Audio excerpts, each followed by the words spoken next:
تو خدا کے مقابلے میں کائنات پر توجہ، روح کے مقابلے میں مادے اور جسم پر توجہ، حیات اخروی کے مقابلے میں حیات دنیاوی پر توجہ. یہ ہے اصل میں کرکس آف دی میٹر. اس تہذیب جدید کا خلاصہ یہ. اس اعتبار سے میں کہہ رہا ہوں کہ بعض باتیں میری آپ کو ذرا ایسی لگیں گی کہ جو شاید ماحول سے کچھ زیادہ متعلق نہیں، لیکن وہ دین کی بڑی بنیادی بات ہے.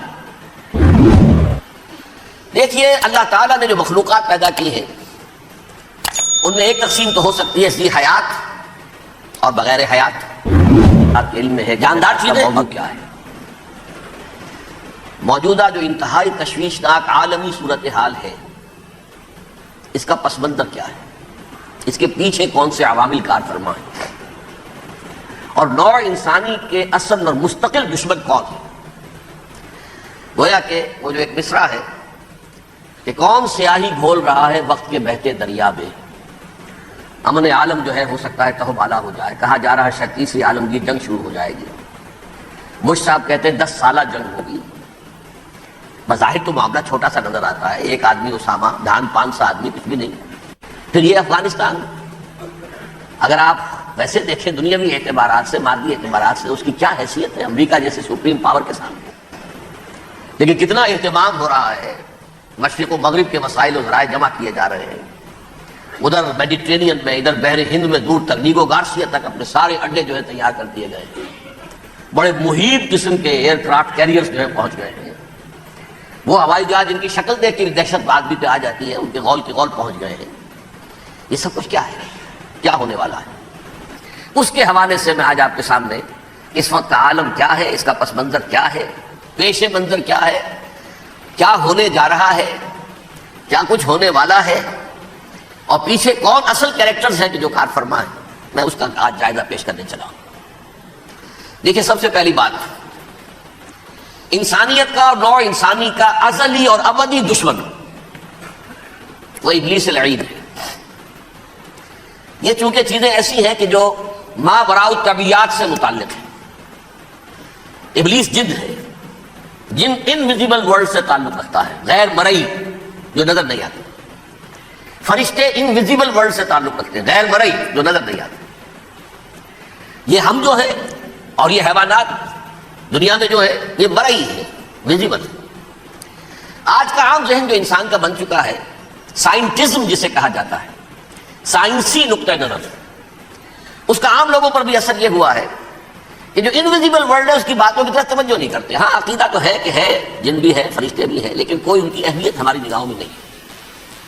ساری نگاہیں مرکوز ہے ویزیبل ورلڈ، فزیکل ورلڈ.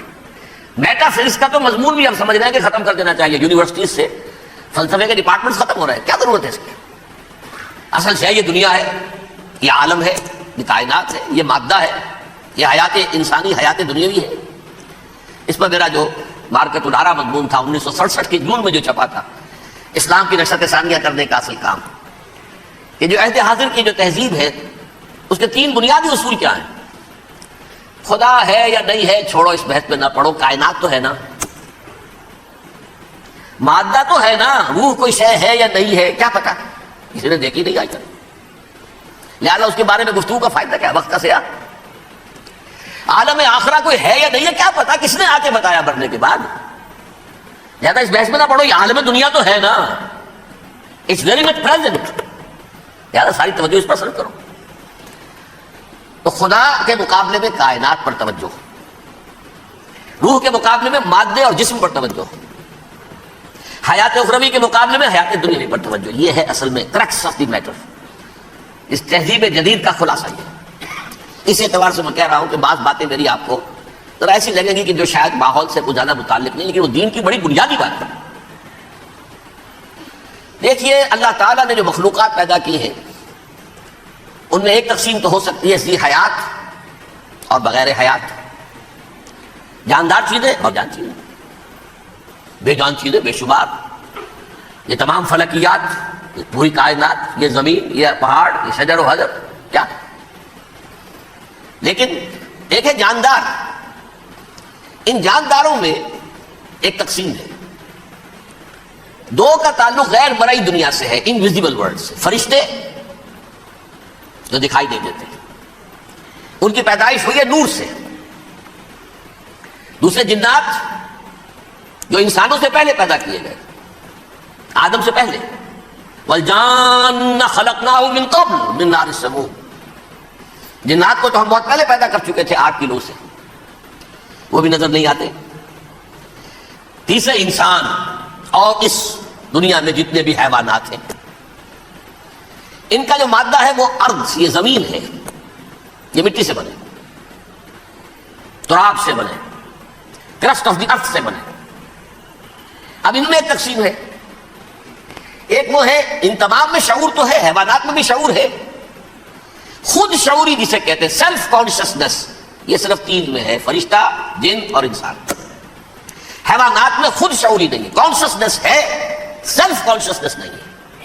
تھوڑی سی بات سے سمجھا دوں آپ کو، میں دیکھ رہا ہوں، آپ مجھے دیکھ رہے ہیں، کتا بھی کوئی یہاں ہوتا تو مجھے دیکھ رہا ہوتا، لیکن کتے کو مجھے دیکھتے ہوئے یہ احساس نہیں ہوتا کہ میں دیکھ رہا ہوں، یعنی کتے کو یہ احساس نہیں ہوتا کہ وہ دیکھ رہا ہے، مجھے دیکھ تو رہا ہے، اس کو میں کا احساس نہیں ہے کچھ۔ میں جب دیکھ رہا ہوں تو میں سمجھتا ہوں میں دیکھ رہا ہوں، میں ہوں کوئی شے جو دیکھ رہا ہوں، یہ خود شعوری ہے، سیلف کانشسنس۔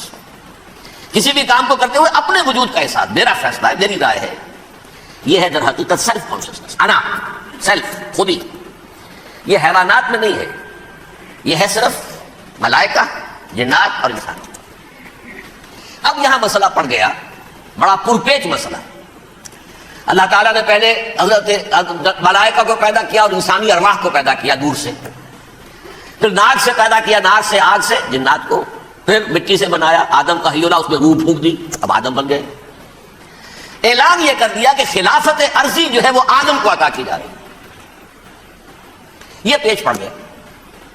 اس پر تھوڑا سا اشکال تو فرشتوں کو بھی ہوا، قرآن میں ہے، سورہ بقرہ کے 4 رکوع میں، أَتَجْعَلُ فِيهَا مَن يُفْسِدُ فِيهَا وَيَسْفِكُ الدِّمَاءَ وَنَحْنُ نُسَبِّحُ بِحَمْدِكَ وَنُقَدِّسُ لَكَ۔ پروردگار اس آدم کو تو خلافت دے رہا ہے، زمین کے اندر اختیار دے دے گا، یہ تو فساد کرے گا، کوریزی کرے گا، ہم تیری تسبیح و تحمید میں لگے ہوئے ہیں، جو بھی حکم ہو، ارشاد ہو، ہم بجا لاتے ہیں، تو ضرورت کیا ہے؟ اس کا جواب اللہ نے دیا، انی اعلم ما لا تعلمون، میری مشیت، میری حکمت وہ میں ہی جانتا ہوں، ضروری نہیں کہ تم اس کو شیئر کر سکو۔ لیکن یہ جنات میں سے ایک جن تھا عزازیل۔ اب دیکھیے کہ جنات کو ایک قرب حاصل ہے ملائکہ کے ساتھ، کیوں؟ وہ نور سے پیدا کیے گئے، یہ نار سے پیدا کیے، کتنا قرب ہے دونوں میں۔ انسان پیدا کیا گیا مٹی سے، مٹی انرٹ ہے، آگ بھڑکتی ہے، اوپر اٹھتی ہے، شعلہ زنگ ہوتی ہے، انرجی ہے اس میں۔ نور اور نار میں بڑا قرب ہے، اور عربی کے ایک قاعدے سے تو یہ ایک ہی لفظ ہے، مادہ ایک ہی ہے، حروف علت جو ہے ایک دوسرے کی جگہ آ جاتی ہے، یہ قرب ہے۔ اگرچہ زمین و آسمان کا فرق ہے دونوں میں، فرشتہ نور سے پیدا کیا گیا ہے، وہ پاک ہے، وہ اللہ کے کسی حکم کی خلاف ورزی کر ہی نہیں سکتا۔ لا یعصون اللہ ما امرهم ویفعلون ما یؤمرون، وہ جو بھی اللہ تعالیٰ حکم دیتا ہے اس کی کوئی معصیت یا نافرمانی نہیں کرتے، بلکہ جو حکم دیا جاتا مان لیتے۔ ذرا سا اشکال ہوا تھا، پوچھ لیا، جواب مل گیا، خاموش ہو گئے بس۔ لیکن عزازیل نامی ایک جن تھا، جو ایک تو جن ہونے کی نسبت سے فرشتوں سے کچھ نہ کچھ مماثلت تھی، قرب تھا، دوسرے یہ علم میں، زہد میں، عبادت میں اتنا اونچا تھا، اتنا اونچا تھا، اتنا اونچا تھا کہ یہ ملائکہ ہی کے صف میں شامل ہو گیا۔ اس نے علم بغاوت بلند کر دیا۔ جب حکم دیا گیا کہ سجدہ کرو آدم کو،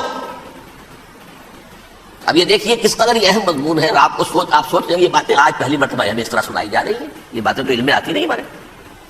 وجہ کیا ہے؟ آپ کو دلچسپی نہیں ان چیزوں سے۔ جدید تہذیب نے ان چیزوں کی اہمیت کو زیرو کر دیا۔ قرآن میں اہمیت کا کیا عالم ہے؟ 7 جگہ یہ مضمون قرآن میں آیا ہے کہ فرشتوں کو ہم نے حکم دیا سجدہ کرو آدم کو، سب نے سجدہ کیا۔ فسجد الملائکۃ کلھم اجمعون، سارے کے سارے، کل کے کل، سب نے مل کر سجدہ کیا آدم کو، اللہ کے حکم سے فوراً تعمیل کر دی۔ الا ابلیس ابا واستکبر وکان من الکافرین، ابلیس نے نہیں کیا، انکار کیا، استکبار کیا، گھمنڈ کیا۔ اور اس کو سورہ کہف میں بیان کر دیا گیا، یہ اس لیے کہ وہ اصل میں جنات میں سے تھا، اگرچہ شامل تو تھا فرشتوں میں اس وقت۔ کانا من الجن ففسق عن امر ربہ، وہ اصل میں جنات میں سے تھا، اس وجہ سے وہ اپنے رب کے اس فیصلے کے خلاف کھڑا ہو گیا، سرکشی تھی اس میں۔ یہ معاملہ اتنا اہم ہے، اب آپ سمجھیے کہ 7 مرتبہ سورہ بقرہ، سورہ اعراف، سورہ حجر، سورہ بنی اسرائیل، سورہ کہف، سورہ طٰہٰ، سورہ صاد، 6 مکی صورتوں میں ذکر ہے یہ، اور ایک مدنی صورت سورہ بقرہ۔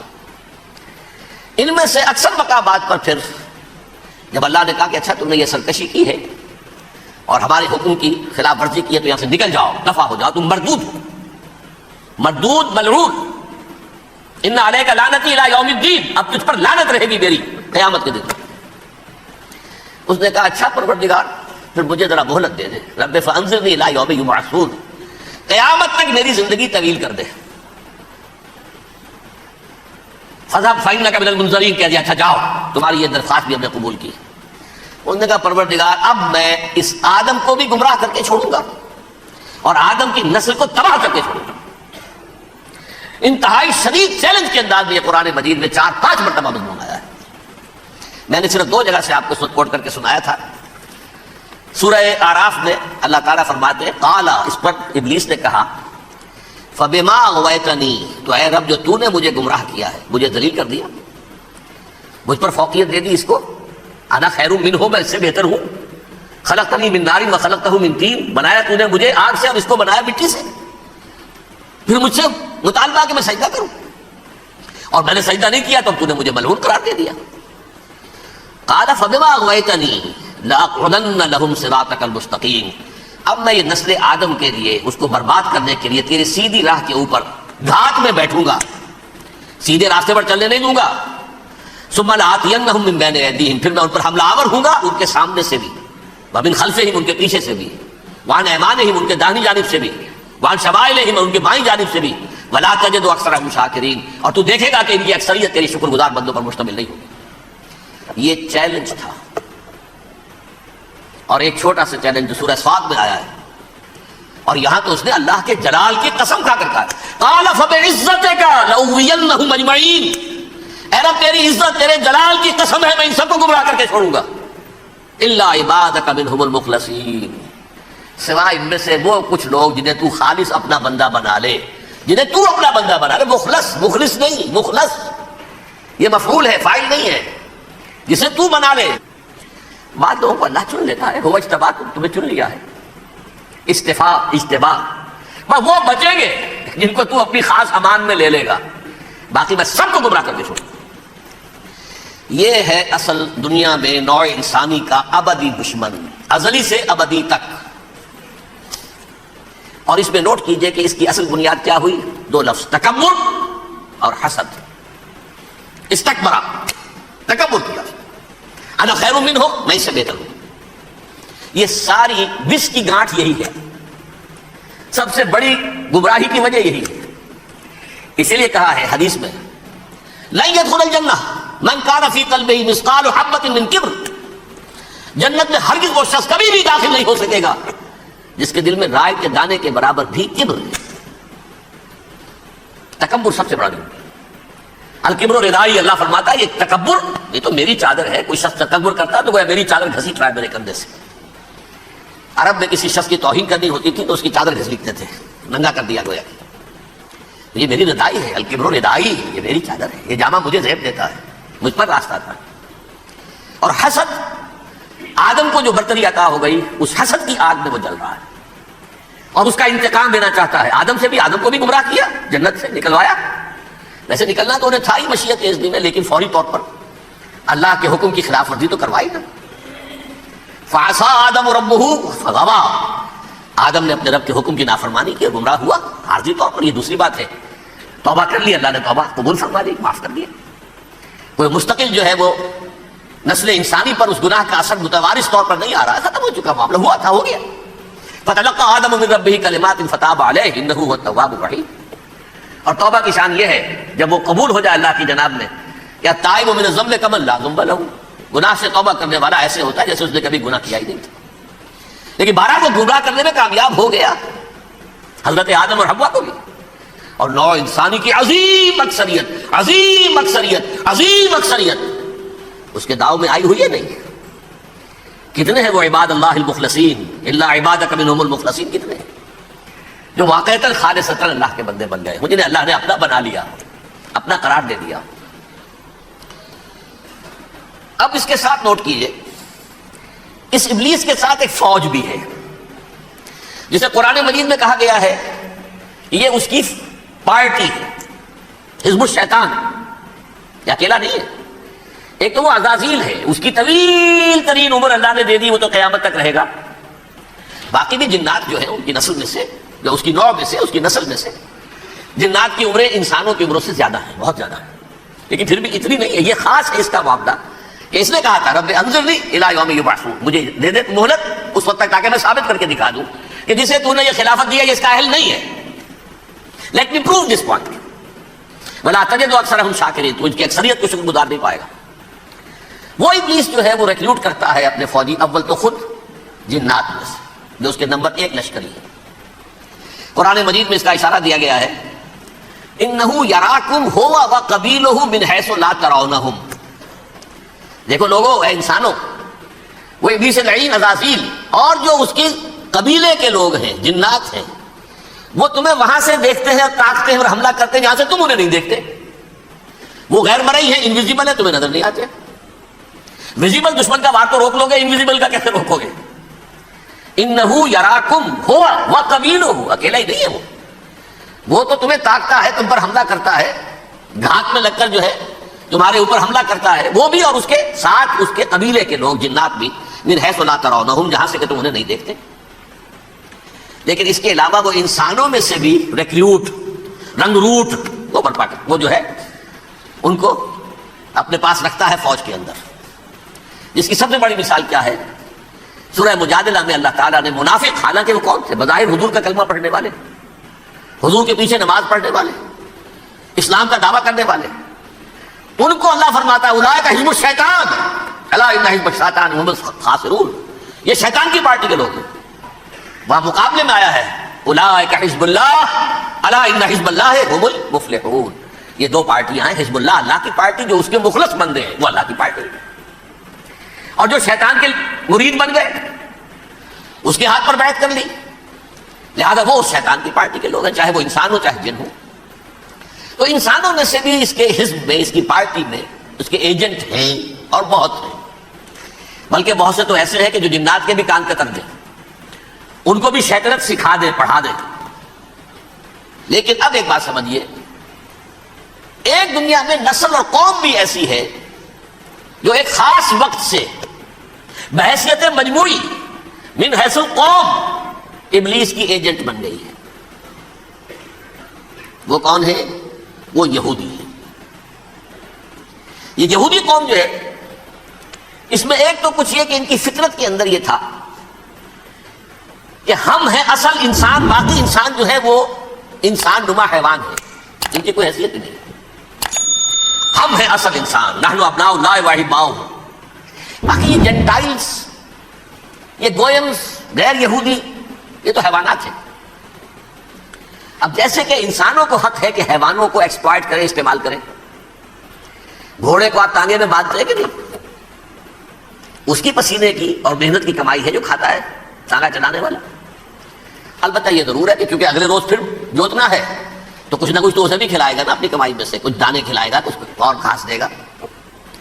یا بیل کو جوتنا ہے ہل میں تو کچھ نہ کچھ اس کو دینا ہوگا کھانے کو، لیکن پھر اسے استعمال کرنا ہے. تو ان کا مستقل قول یہ ہے کہ اصل انسان ہم ہیں، باقی پوری نوع انسانی ہمارے لیے حیوانوں کے درجے میں. آپ چاہیں جس طرح انہیں استعمال کریں، ایکسپلائٹ کریں، دھوکہ دیں، جیسے چاہیں، لوٹیں کھسوٹیں، سب کچھ کریں، بدہضی کریں، ان سے سود لیں، سب کریں، جو بھی ممکن طریقہ ہو، یہ ہمارے لیے ہم ڈومینیٹ کریں گے، اور یہ در حقیقت ہمارے اعلی کار ہیں. ایک تو اس اعتبار سے یہود بقیہ پوری نوع انسانی کے دشمن بن گئے. قرآن مجید کی آیت بھی میں نے آپ کو سنائی ہے، وَقَالُوا لَيْسَ عَلَيْنَا فِي الْأُمِّيِّينَ سَبِيلٌ. یہ امیین کہتے تھے نا ان کو، جو غیر یہودی ہیں، کیونکہ ان کے پاس کتاب تھی، تورات تھی، اور کتاب نہیں تھی کسی کے پاس. لہٰذا یہ ان پڑھ ہے، پاگل ہے، جاہل ہے، امی ہے. ہم ہیں صاحب کتاب، ہمارے پاس شریعت، ہمارے پاس کتاب. یہ لوگ ان پڑھ ہیں، جاہل ہیں. لیسا علینا فی الامیین سبیل. ان امیین کو ہم لوٹیں کھسوٹیں، دھوکہ دیں، فریب سے جو کریں، چوری کریں، ڈاکہ ڈالیں، جیب کے قطرے، جس طرح بھی کریں ہمارے لیے جائز ہے، ہمارے اوپر کوئی گرفت نہیں ہوگی. اللہ تعالیٰ ہم سے یہ نہیں پوچھے گا تم نے جھوٹ کیوں بولا تھا اس کے ساتھ، تم نے وعدہ خلافی کیوں کی تھی اس کے ساتھ، تم نے کیوں دھوکہ دیا تھا اس کو، تم نے کیوں اس کا مال جو ہے غبن کر لیا تھا، ہڑپ کر لیا. نہیں، ہم پر پوچھ نہیں. اس اعتبار سے ایک تو یہ انسانیت کی دشمنی ان کی گھٹی میں پڑ گئی، اس غلط خیال کی وجہ سے. ہم تو بخشے بخشائے ہیں، we are the chosen people of the Lord. ہمیں تو اللہ اگر جہنم میں داخل بھی کرے گا تو صرف چند دن، لن تمسنا النار الا ایاما معدودات، باقی اصل میں تو ہم تو اللہ کے پسندیدہ، نحن ابناء اللہ واحباؤہ، اس کے بیٹوں کے مانند بڑے چہیتے ہیں، لاڈلے ہیں. یہ باقی دنیا، باقی انسان ہماری چراہ گاہ ہے، جیسے چاہے چرے، جس طرح چاہے ہڑپ کر جائے. یہ تو ان کا پہلے سے مستقل معاملہ تھا. لیکن اس کے بعد ان کی تاریخ میں ایک دور وہ آیا جب حضرت مسیح علیہ السلام ان میں مبعوث کیے گئے. یہ 1400 سالہ تاریخ کا کلائمیکس ہے یہود کی. جب کتاب انہیں دی گئی تھی تورات حضرت موسیٰ کے ذریعے، وہ 1400 قبل مسیح کا واقعہ ہے. اس وقت سے لے کر اللہ کا وہ فضل ان پر ہوا کہ کوئی ایک لمحہ ایسا نہیں آیا 1400 برس میں کہ ان کے ہاں کوئی نہ کوئی نبی موجود نہیں. یہ تار ٹوٹا ہی نہیں. 2 سے شروع ہوا، موسیٰ ہارون علیہ السلام، اور 1400 برس کے بعد پھر آخری 2 ہے، عیسیٰ اور یحییٰ علیہ السلام. یوں سمجھ لیجئے، اور اس کے درمیان یہ تار ہے، اور اس تار میں کوئی ایک لمحہ ایسا نہیں آیا کہ کوئی نبی موجود ہو. اس میں اتار چڑھاؤ بہت سے آئے ہیں، اس کا وہ میرا موضوع نہیں ہے. اس وقت قبل مسیح کی تاریخ جو ہے وہ میرا موضوع نہیں ہے. قرآن مجید میں سورہ بنی اسرائیل کے پہلے رکوع میں اس کا تذکرہ موجود ہے. وَقَضَيْنَا إِلَىٰ بَنِي إِسْرَائِيلَ فِي الْكِتَابِ لَتُفْسِدُنَّ فِي الْأَرْضِ مَرَّتَيْنِ وَلَتَعْلُنَّ عُلُوًّا كَبِيرًا. 2 مرتبہ ان پر عذاب کے کوڑے برسے. پہلے اشوریوں کے ذریعے سے جو شامی تھے، سیرینز اشوری کہلاتے ہیں. پھر بابلیوں کے ذریعے سے، یعنی عراقیوں کے ذریعے سے، بیبلونیا نام تھا عراق کا پہلے. ان پر بہت بڑی بڑی تباہیاں آئیں، اللہ تعالیٰ کی طرف سے عذاب آئے. اس کے بعد پھر دوسرے دور میں دوسرا اقتدار کا دور آیا، خربستیاں بڑھ گئیں. تو پہلے گریکس کے ذریعے سے، یونانیوں کے ذریعے سے، اور پھر رومیوں کے ذریعے سے نپسوایا گیا. یہ دور گزر چکے تھے ان پر، 2 عروج کے دور اور 2 زوال کے دور. میری چھوٹی سی کتاب ہے تنظیم اسلامی کا تاریخی پس منظر، 6-7 روپے کی ہوگی. اس کو آپ دیکھیں گے تو اس میں اس کا پورا نقشہ آپ کو مل جائے گا. ویسے تو یہ کہ میری جو ذرا بڑی کتاب ہے سابقہ اور موجودہ مسلمان امتوں کا ماضی، حال اور مستقبل، اس میں میں نے ان معاملات کو بڑی تفصیل سے بحث کی. بہرحال یہ جو دور تھا ان کا 1400 سالہ، وہ اونچ نیچ سے ہوتا ہوا جب آیا ہے حضرت مسیح کی بعثت پر، تو ان کی شرارت کی انتہا یہ ہو گئی کہ اللہ تعالیٰ نے مسیح کو رسول بنا کر بھیجا. رسولاً الی بنی اسرائیل. حضرت موسیٰ اور حضرت عیسیٰ کے درمیان رسول کوئی نہیں ہے، سب نبی ہے. حضرت موسیٰ رسول تھے اور حضرت عیسیٰ رسول ہے. درمیان میں داؤد ہو، سلیمان ہو، یشعیاء ہو، زکریا ہو، یہ سب نبی ہے. یحییٰ نبی ہے، رسول نہیں ہے. لہذا وہ شہید کر دیے گئے. رسول شہید نہیں ہو سکتا، قتل نہیں ہو سکتا. لیکن عیسیٰ اور موسیٰ کے درمیان 1400 برس ان کے جو ہیں، اس کا کلائمیکس ہے حضرت مسیح علیہ السلام کی بعثت. اور حضرت مسیح علیہ السلام کو جسے اللہ نے اپنی روح قرار دیا، روح منہ، کلمتہ القاہا الی مریم، اللہ کا کلمہ، عظیم ترین معجزات. انہوں نے کیا کہا؟ یہ ولد الزنا ہے، حرام زادہ ہے، معاذ اللہ، نقل کفر نہ باشد، یہ جادوگر ہے، یہ مرتد ہے، یہ واجب القتل ہے. اصل حکومت اس وقت رومیوں کی تھی حکومت، لیکن انہوں نے انہیں آٹونومی دے رکھی تھی، اپنے مذہبی معاملات تم خود طے کر سکتے ہو. تو قائفاس جو اس وقت کا ان کا ہیڈ ربائی تھا سب سے بڑا، اس کی عدالت نے فیصلہ کیا مسیح کو سولی چڑھا دیا جائے. پائلیٹس پونٹس، اس کے پاس ان کی یادداشت پہنچ گئی، یہ ہمارا مجرم ہے مذہبی، یہ مرتد ہے، یہ کافر ہے، یہ جادوگر ہے، یہ واجب القتل ہے، اسے قتل کرو، سولی چڑھا دو. خیر وہ لمبی بات ہو جائے گی. اس نے تو اپنے ہاتھ دھوئے کہ صاحب ہمارے پاس کوئی جرم نہیں ہے اس کے خلاف، تم کہتے ہو تو ٹھیک ہے، سولی چڑھا دیتے. یہ دوسری بات ہے کہ اللہ نے حضرت مسیح کو اٹھا لیا آسمان پر. ان کی جگہ وہ شخص سولی چڑھا جس نے غداری کر کے گرفتار کروایا تھا، جوڈاس اسکریوٹ. اس کی شکل اللہ نے بدل دی حضرت مسیح کی سی، اور حضرت مسیح کو فرشتے اٹھا کے اوپر لے گئے، وہ زندہ آسمان پر اٹھا لیے گئے. اور یہ ساری تفاصیل نہ قرآن میں ہے نہ حدیث میں ہے، یہ انجیل میں ہے. لیکن انجیل کون سی؟ برنباس کی انجیل، gospel of the Lord according to Saint Barnabas. یہ حواریین مسیح میں سے تھے، لیکن عیسائی ان کو تسلیم نہیں کرتے، ان کی بائبل کو صحیح نہیں مانتے، کینونیکل نہیں مانتے. 100 انجیلیں تھی، 104 تھی، جن میں سے 4 چنی ہیں انہوں نے. یہ متی اور جان اور مرکس مارکس یہ ہے. تو یہ 4 انجیلیں ہیں، انہوں نے تسلیم کی کہ یہ کینونیکلز ہیں، یہ تو ہے حقیقی. باقی جو ہے 100 اس کو وہ تسلیم نہیں کرتے. ان میں سے ایک ہے یہ برنباس. اس میں یہ تفصیل ہے کہ اللہ تعالیٰ نے اس شخص کی، جیوڈاس کی، یہودا جیوڈاس اس کو انگریزی میں کہتے ہیں، اس کی شکل بدل دی حضرت مسیح کی سی. وہ گرفتار ہوا، وہ سولی چڑھا. وہ غدار تھا، غداری کی سزا اسے ملنی تھی، وہ مل گئی. حضرت مسیح کو فرشتے 4 اٹھ رہے ہیں. جس کوٹڑی میں حضرت مسیح مقیم تھے، ایک باغ کے اندر وہ کوش تھے، اس کی چھت پھٹی ہے، 4 فرشتے آئے ہیں، حضرت مسیح کو اٹھا کر لے گئے ہیں، چھت برابر ہو گئی ہے، اس کے بعد وہ شخص پکڑا گیا۔ بہرحال حضرت مسیح کو اللہ نے اٹھا لیا آسمان۔ لیکن وہ دن ہے کہ اس قوم کو اب مغضوب علیہم قرار دے دیا۔ نوٹ کر لیجیے، اصل میں تو ہونا یہ چاہیے تھا کہ رسول کی جان کے در پہ جب کوئی امت ہو جاتی تھی تو اللہ کا قاعدہ یہ تھا کہ اس امت کو نسیہ منسیہ کر دیا۔ حضرت نوح کی قوم کو ختم کیا یا نہیں؟ حضرت ہود کی نگاہوں کے سامنے قوم عاد برباد کی گئی یا نہیں؟ حضرت صالح کی نگاہوں کے سامنے قوم سمود برباد ہوئی؟ یہ اللہ کا قاعدہ رہا۔ سدوم اور عمورہ کی بستیاں حضرت لوط علیہ السلام جہاں بھیجے گئے، مدین کا علاقہ جہاں حضرت شعیب بھیجے گئے، آل فرعون جن کی طرف موسیٰ کو بھیجا گیا، سب ہلاک کر دیے۔ کیونکہ رسولوں کے بارے میں اللہ کا، نبیوں کے بارے میں یہ بات نہیں ہے۔ نبی آیا، اس نے دعوت دی، جس نے مان لیا اچھا کیا، اپنے لیے اچھا کیا، نہیں مانا اس کی اپنی جو ہے آپت برباد ہو گئی۔ دنیا میں کوئی فیصلہ اس کا نہیں ہوتا، لیکن رسولوں کا معاملہ یہ ہوتا ہے کہ دنیا میں وہ اللہ کی عدالت بن کر آتے ہیں، مانو گے تو بچو گے، نہیں مانو گے ہلاک ہو۔ تو اس اعتبار سے وہ مستحق تو ہو چکے تھے اس کے کہ انہیں ہلاک کر دیا جائے۔ اب اللہ کی کوئی خصوصی مشیت ہے، اس میں کیا حکمت ہے، وہ ہے حکمت میں بعد میں اگر وقت ہوا تو بتاؤں گا۔ فیصلہ یہ کیا اللہ نے کہ حضرت مسیح کو تو اٹھا لیا زندہ، اور ان کی رسی ابھی مزید دراز کر دی، کہ ان کو ابھی مہلت دے دی کہ تمہیں آخری استیصال، جس کو عذاب اکبر کہتا ہے قرآن، سورہ سجدہ جو حضور ہر جمعے کی پہلی رکعت میں فجر میں پڑھتے تھے، وَلَنُذِيقَنَّهُم مِّنَ الْعَذَابِ الْأَدْنَىٰ دُونَ الْعَذَابِ الْأَكْبَرِ لَعَلَّهُمْ يَرْجِعُونَ۔ چھوٹے چھوٹے عذاب اور ایک بڑا عذاب، جبکہ قوم بالکل برباد، نسیم منسیہ، کَأَن لَّمْ يَغْنَوْا فِيهَا، ایسے ہو جائیں جیسے کوئی تھے ہی نہیں آبادیاں، لا یرا الا مساکنہم، اب ان کے مسکن نظر آتے ہیں، مکین نظر نہیں آتے۔ یہ عذاب اکبر جو ہے وہ ان پر نہیں آیا، حالانکہ وہ مستحق ہو گئے تھے اسی وقت۔ اس کو یوں سمجھیے کہ کسی شخص کو پھانسی کا حکم تو ہو جائے، ایگزیکیوشن نہیں ہوئی، ہوتا ہے کئی سال گزر جاتے ہیں پڑے ہوئے، اور معاملات جو ہیں وہ چلتے رہتے ہیں۔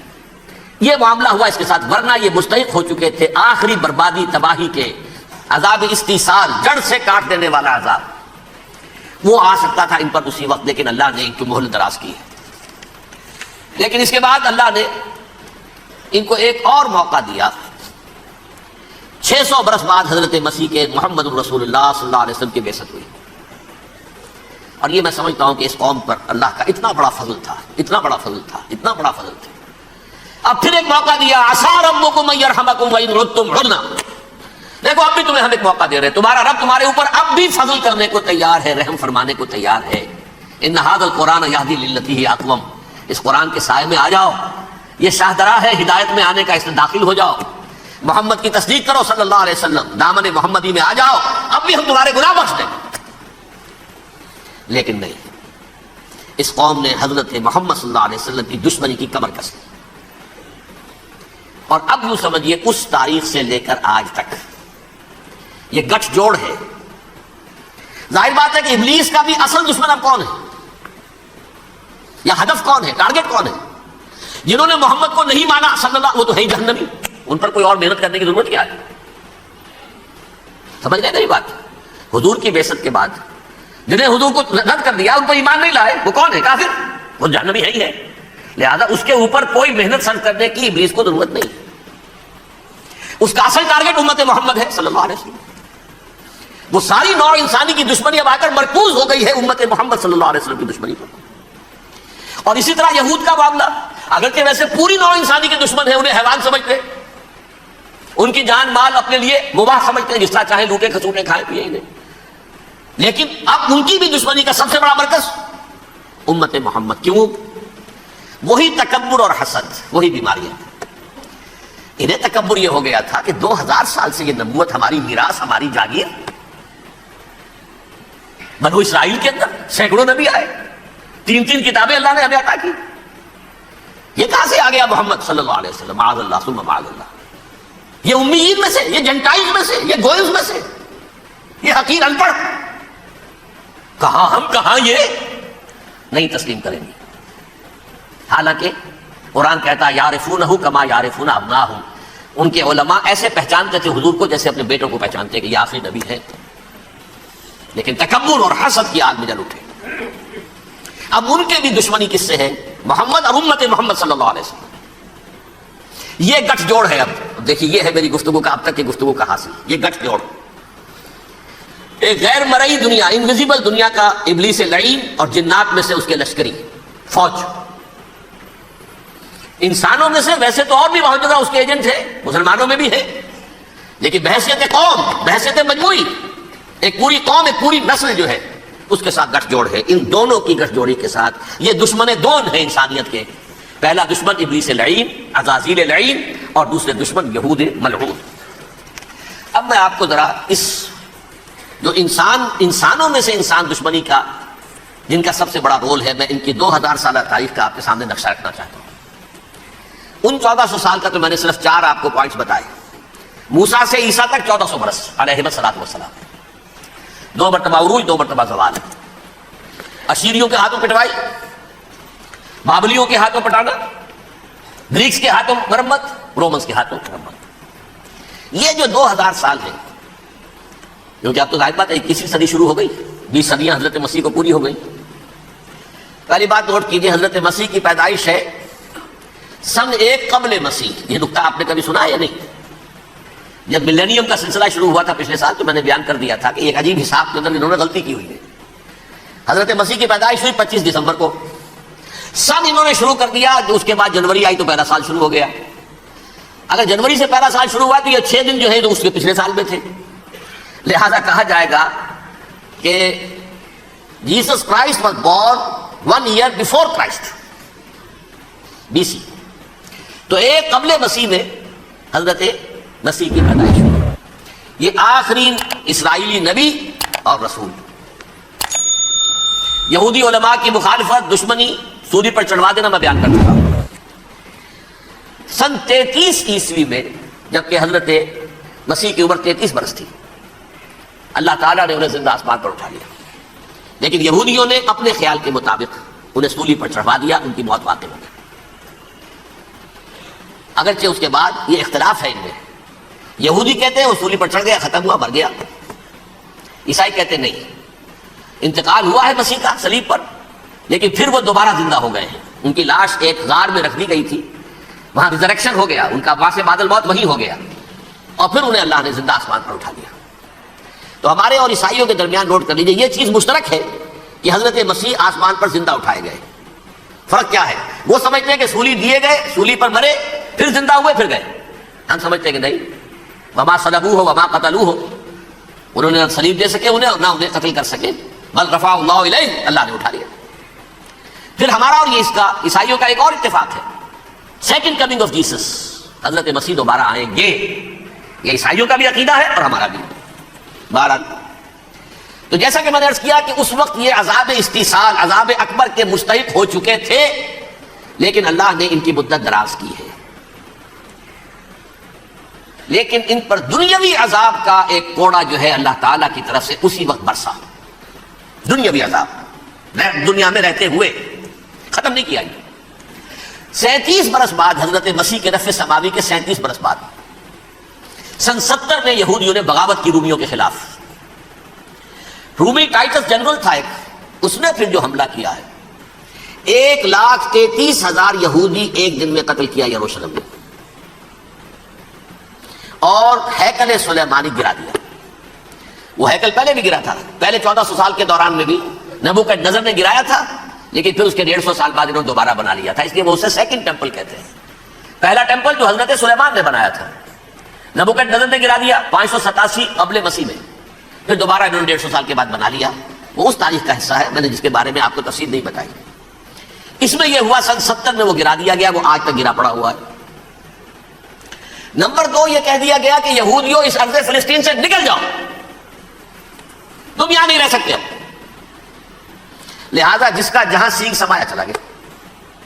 یورپ میں چلے گئے، ایشیا میں آ گئے، عرب میں آ گئے. یہ 3 قبیلے جو رات بھی میں نے عرض کیا تھا، بنو قینقاع، بنو نذیر اور بنو قریظہ، یہ وہاں سے آ کے مدینے میں آباد ہو گئے. جس کا جہاں سینگ سمایا، افریقہ میں، ہندوستان میں، جہاں چلے گئے. ڈایاسپورا اسے کہتے ہیں، وہ آپ نوٹ کر دیجیے اس لفظ کو، ڈایاسپورا. ہمارا دور انتشار، جبکہ ہمیں ہماری اصل سرزمین تو فلسطین ہے. حضرت ابراہیم کا مسکن، حضرت اسحاق، حضرت یعقوب کا مسکن فلسطین، یہ ہے ہماری اصل جاگیر. یہ تو ہماری جدی پشتی جاگیر ہے.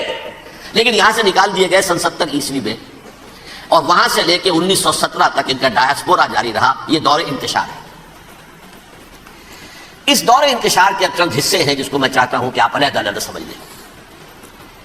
دور انتشار کا جو پہلا جو ہے تقریباً 300 برس، رومی حکمران تھے، وہ یہودیوں کے بھی دشمن تھے اور عیسائیوں کے بھی دشمن تھے۔ عیسائی اور یہودی ایک دوسرے کے بھی دشمن تھے، لیکن رومی سمجھتے تھے کہ یہ ایک ہی تھیلی کے چٹے بٹے ہیں۔ رومیوں کے نزدیک عیسائی بھی یہودیوں ہی کا ایک فرقہ تھے، کوئی علیحدہ مذہب تو تھا ہی نہیں۔ لہذا رومی جو ہے رومنز، وہ ان دونوں کو ستاتے تھے، مارتے تھے، اور یہ آپس میں لڑتے تھے۔ یہودی عیسائیوں کو مارتے تھے، عیسائی یہودیوں کو مارتے تھے۔ یہ ہے 300 برس تک کی تاریخ۔ سن 300 عیسوی میں کیا ہوا؟ ایک معجزہ ہو گیا۔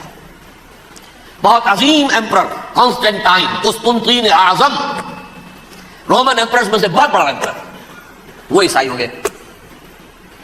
اب تو معاملہ بالکل تلپٹ ہو گیا، پوری سلطنت عیسائی ہو گئی۔ اب عیسائیوں کے عیش ہو گئے اور یہودیوں پہ مار پڑنی شروع ہوئی۔ اب عیسائیوں کا آپ خود سوچئے کہ جنہیں وہ خدا بنا بیٹھے ہیں، خدا کا بیٹا قرار دے رہے ہیں، ان کے قاتل کون؟ یہودی بدماش۔ لہذا ان کی وہ پٹائی شروع ہوئی ہے یورپ میں، پوری رومن امپائر میں، انہیں ذلیل کیا گیا۔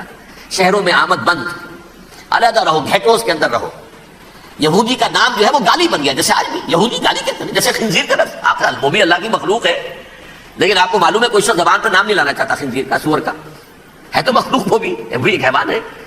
ایسے ہی یہ ہے یہودی، یہودی گالی، جھوٹ گالی۔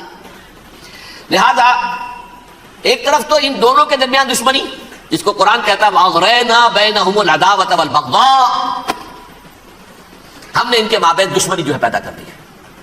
اور جب یہ پوری سلطنت عیسائی ہو گئی تو قافیہ تنگ ہو گیا یہودیوں کا۔ اب آئیے 571 عیسوی، یعنی جبکہ ڈائسپورا کو کتنا عرصہ ہو چکا تھا؟ 500 برس۔ سن 70 سے شروع ہوا ڈائسپورا، جب ٹائٹس نے گرایا ہے ہیکل کو اور نکال باہر کیا انہیں فلسطین سے، بھاگ جاؤ، یہاں ایک یہودی بھی نہیں رہے گا، فلسطین سے نکال دیے۔ اس کے پورے 500 برس بعد سن 571 عیسوی میں حضور کی پیدائش ہوئی، ولادت باسعادت محمد رسول اللہ صلی اللہ علیہ وسلم۔ 610 میں آپ پر وحی کا آغاز ہوا، لیکن حضور کے ساتھ ان کا معاملہ کیا رہا؟ اول تو جبکہ حضور ابھی مکے ہی میں تھے، یہودیوں نے ریشہ دوانیاں شروع کر دی حضور کے خلاف۔ قریش مکہ کو سکھاتے تھے، پڑھاتے تھے، ان سے یہ پوچھو، ان سے یہ پوچھو، انہیں اس طرح تنگ کرو، ان سے یہ امتحان لو، یہ آپ کے علم میں ہے۔ سورہ بنی اسرائیل میں، سورہ کہف میں وہ سوالات، جو امتحانی سوالات آئے تھے، ذوالقرنین کون تھا، اصحاب کہف کون تھے، رسول بنے پھرتے ہو تو بتاؤ، اور یہ روح کی حقیقت کیا بتاؤ۔ یہ ساری ریشہ دوانیاں کر رہے تھے بیٹھے ہوئے، ابھی وہیں پر حضور ابھی پہنچے بھی نہیں۔ ہجرت فرما کر حضور تشریف لے آئے تو حضور نے، جسے ماسٹر سٹروک کہا جائے گا، یعنی اسٹیٹس مین شپ کا ماسٹر سٹروک، آپ نے مدینے میں آتے یہودیوں کے ساتھ پیکٹ کر دیا، جوائنٹ ڈیفنس پیکٹ آف مدینہ، کہ اگر مکے والے ہم پر حملہ کریں گے تو ہم مل جل کر ایک قوم کی حیثیت سے مقابلہ کریں گے۔ یہ میثاق مدینہ کہلاتا ہے، جس کے بہت غلط معنی پہنائے جا رہے ہیں آج کل۔ بہرحال میں موضوع میرا چونکہ یہ نہیں، میں ادھر نہیں جاؤں گا۔ لیکن ہوا کیا؟ ہر مرتبہ یہ خیانت کے مرتکب ہوئے، ان نے جو عہد کیے تھے ان سے پھرے، اندر ہی اندر سازش، ریشہ دوانی، حضور کی بدترین دشمنی۔ سورہ نساء کی آیت نمبر 12 میں، 14 میں، 13 میں فرمایا ہے لا تزال تطلع علی خائنۃ منہم، اے نبی ہمیشہ آپ کے علم میں ان کی طرف سے خیانتیں، بدیانتیاں آتی رہیں گی۔ اور بار بار وہ مسلسل جنگ کی آگ بھڑکاتے تھے، قریش کو دعوت دیتے، آؤ آؤ آؤ، ہم اندر سے بغاوت کر دیں گے، تم آؤ تو صحیح، ختم کریں محمد کو اور اہل ایمان کو صلی اللہ علیہ وسلم رضی اللہ تعالیٰ عنہ اجمعین۔ لیکن پھر جب وہ آتے تھے تو یہ دبک جاتے تھے، ان میں ہمت نہیں تھی، میدان کے مرد نہیں رہے تھے۔ یہ سورہ حشر میں ان کا نقشہ کھینچا گیا ہے، کھلے میدان میں مقابلے کی اس کے اندر صلاحیت ہی نہیں ہے۔ یہ تو فصیلوں کے پیچھے سے، جیسے عورتیں کہیں دیہات میں لڑائی ہوتی ہے تو مرد جو ہے گلیوں میں لڑتے ہیں، عورتیں اوپر سے پتھر پھینکتی ہیں، بس وہ کام یہ کر سکتے تھے، من ورائے جدر، فصیلوں کے پیچھے سے، جنگ میں میدان میں نہیں آ سکتے۔ بہرحال قرآن مجید میں ہے یہ، سورہ مائدہ کی آیت نمبر 64، کلما اوقدوا نارا للحرب اطفاها اللہ، اکثر و بیشتر مواقع پر تو یہ جب آگ بھڑکاتے تھے جنگ کی، اللہ اسے بجھا دیتا تھا۔ لیکن بہرحال اس کے باوجود جنگیں ہوئی، غزوہ بدر، غزوہ احد ہوئی کہ نہیں؟ یہ ساری اصل شرارت ہوئی، اور اس کے نتیجے میں حضور نے پھر ایک ایک کر کے 3 قبیلوں کو سزا دی۔ غزوہ بدر کے فوراً بعد بنو قینقاع نکالے گئے مدینے سے، غزوہ احد کے فوراً بعد بنو نذیر نکالے گئے، اور غزوہ احزاب کے بعد بنو قریظہ نکال دیے گئے۔ یہ تو میں نے آپ کے سامنے رکھ دیا صرف حضور کے زمانے میں ان کا کیا رویہ رہا۔ دشمن، رات بھی ہم نے وہ آیت پڑھی تھی، لَتَجِدَنَّ أَشَدَّ النَّاسِ عَدَاوَةً لِلَّذِينَ آمَنُوا الْيَهُودُ وَالَّذِينَ أَشْرَكُوا، اہل ایمان کی دشمنی میں شدید ترین تم پاؤ گے یہودیوں کو اور مشرکین بھی بعد میں ہے، پہلے یہودی۔ حضور کے بعد کیا ہوا اب یہ نوٹ کیجئے، یہ ان کی تاریخ کا دوسرا دور۔ حضرت عمر رضی اللہ تعالیٰ عنہ قائد خلافت ہے، بیت المقدس کا محاصرہ کیا گیا، فصیل بڑی اونچی، شہر اندر سے سیلف سفیشینٹ، حملے کا راستہ کوئی نہیں، محاصرہ طول کھینچ رہا ہے، لیکن ان کے پاس رسد بھی موجود ہے، پانی بھی موجود ہے، وہ دروازے بند کر کے بیٹھے ہوئے۔ بالآخر اللہ تعالیٰ کی مشیت کا ظہور کیسے ہوا؟ ان کے کچھ علماء آئے فصیل پر، کہا دیکھو مسلمانوں، تم قیامت تک بھی یہاں پڑے رہو گے محاصرہ کر کے، ہمارا یہ شہر فتح نہیں ہوگا۔ ہاں ایک درویش بادشاہ کے ہاتھوں یہ شہر فتح ہونا ہے، لیکن تمہارے اندر ہمیں وہ نظر نہیں آ رہا۔ ابو عبیدہ بن الجراح رضی اللہ تعالی عنہ، امین هذه الامہ، ان کا فوراً ذہن گیا وہ درویش بادشاہ مدینے میں بیٹھا ہوا ہے عمر رضی اللہ تعالی۔ اب ایک اور عمر بھی ہے جو قندھار میں بیٹھا ہے، نقشہ وہی ہے، سادگی کی حد تک نقشہ وہی، بالکل وہی، اپنی آنکھوں سے دیکھا وہی سادگی۔ عمر اول عمر ثانی تھے عمر بن عبد العزیز۔ اب ایک اللہ کے فضل سے اللہ تعالیٰ ایدہ اللہ بنصرتہ، اللہ تعالیٰ ان کی نصرت فرمائے، دشمنوں کو ان کے مقابلے میں نیست و نابود کرے۔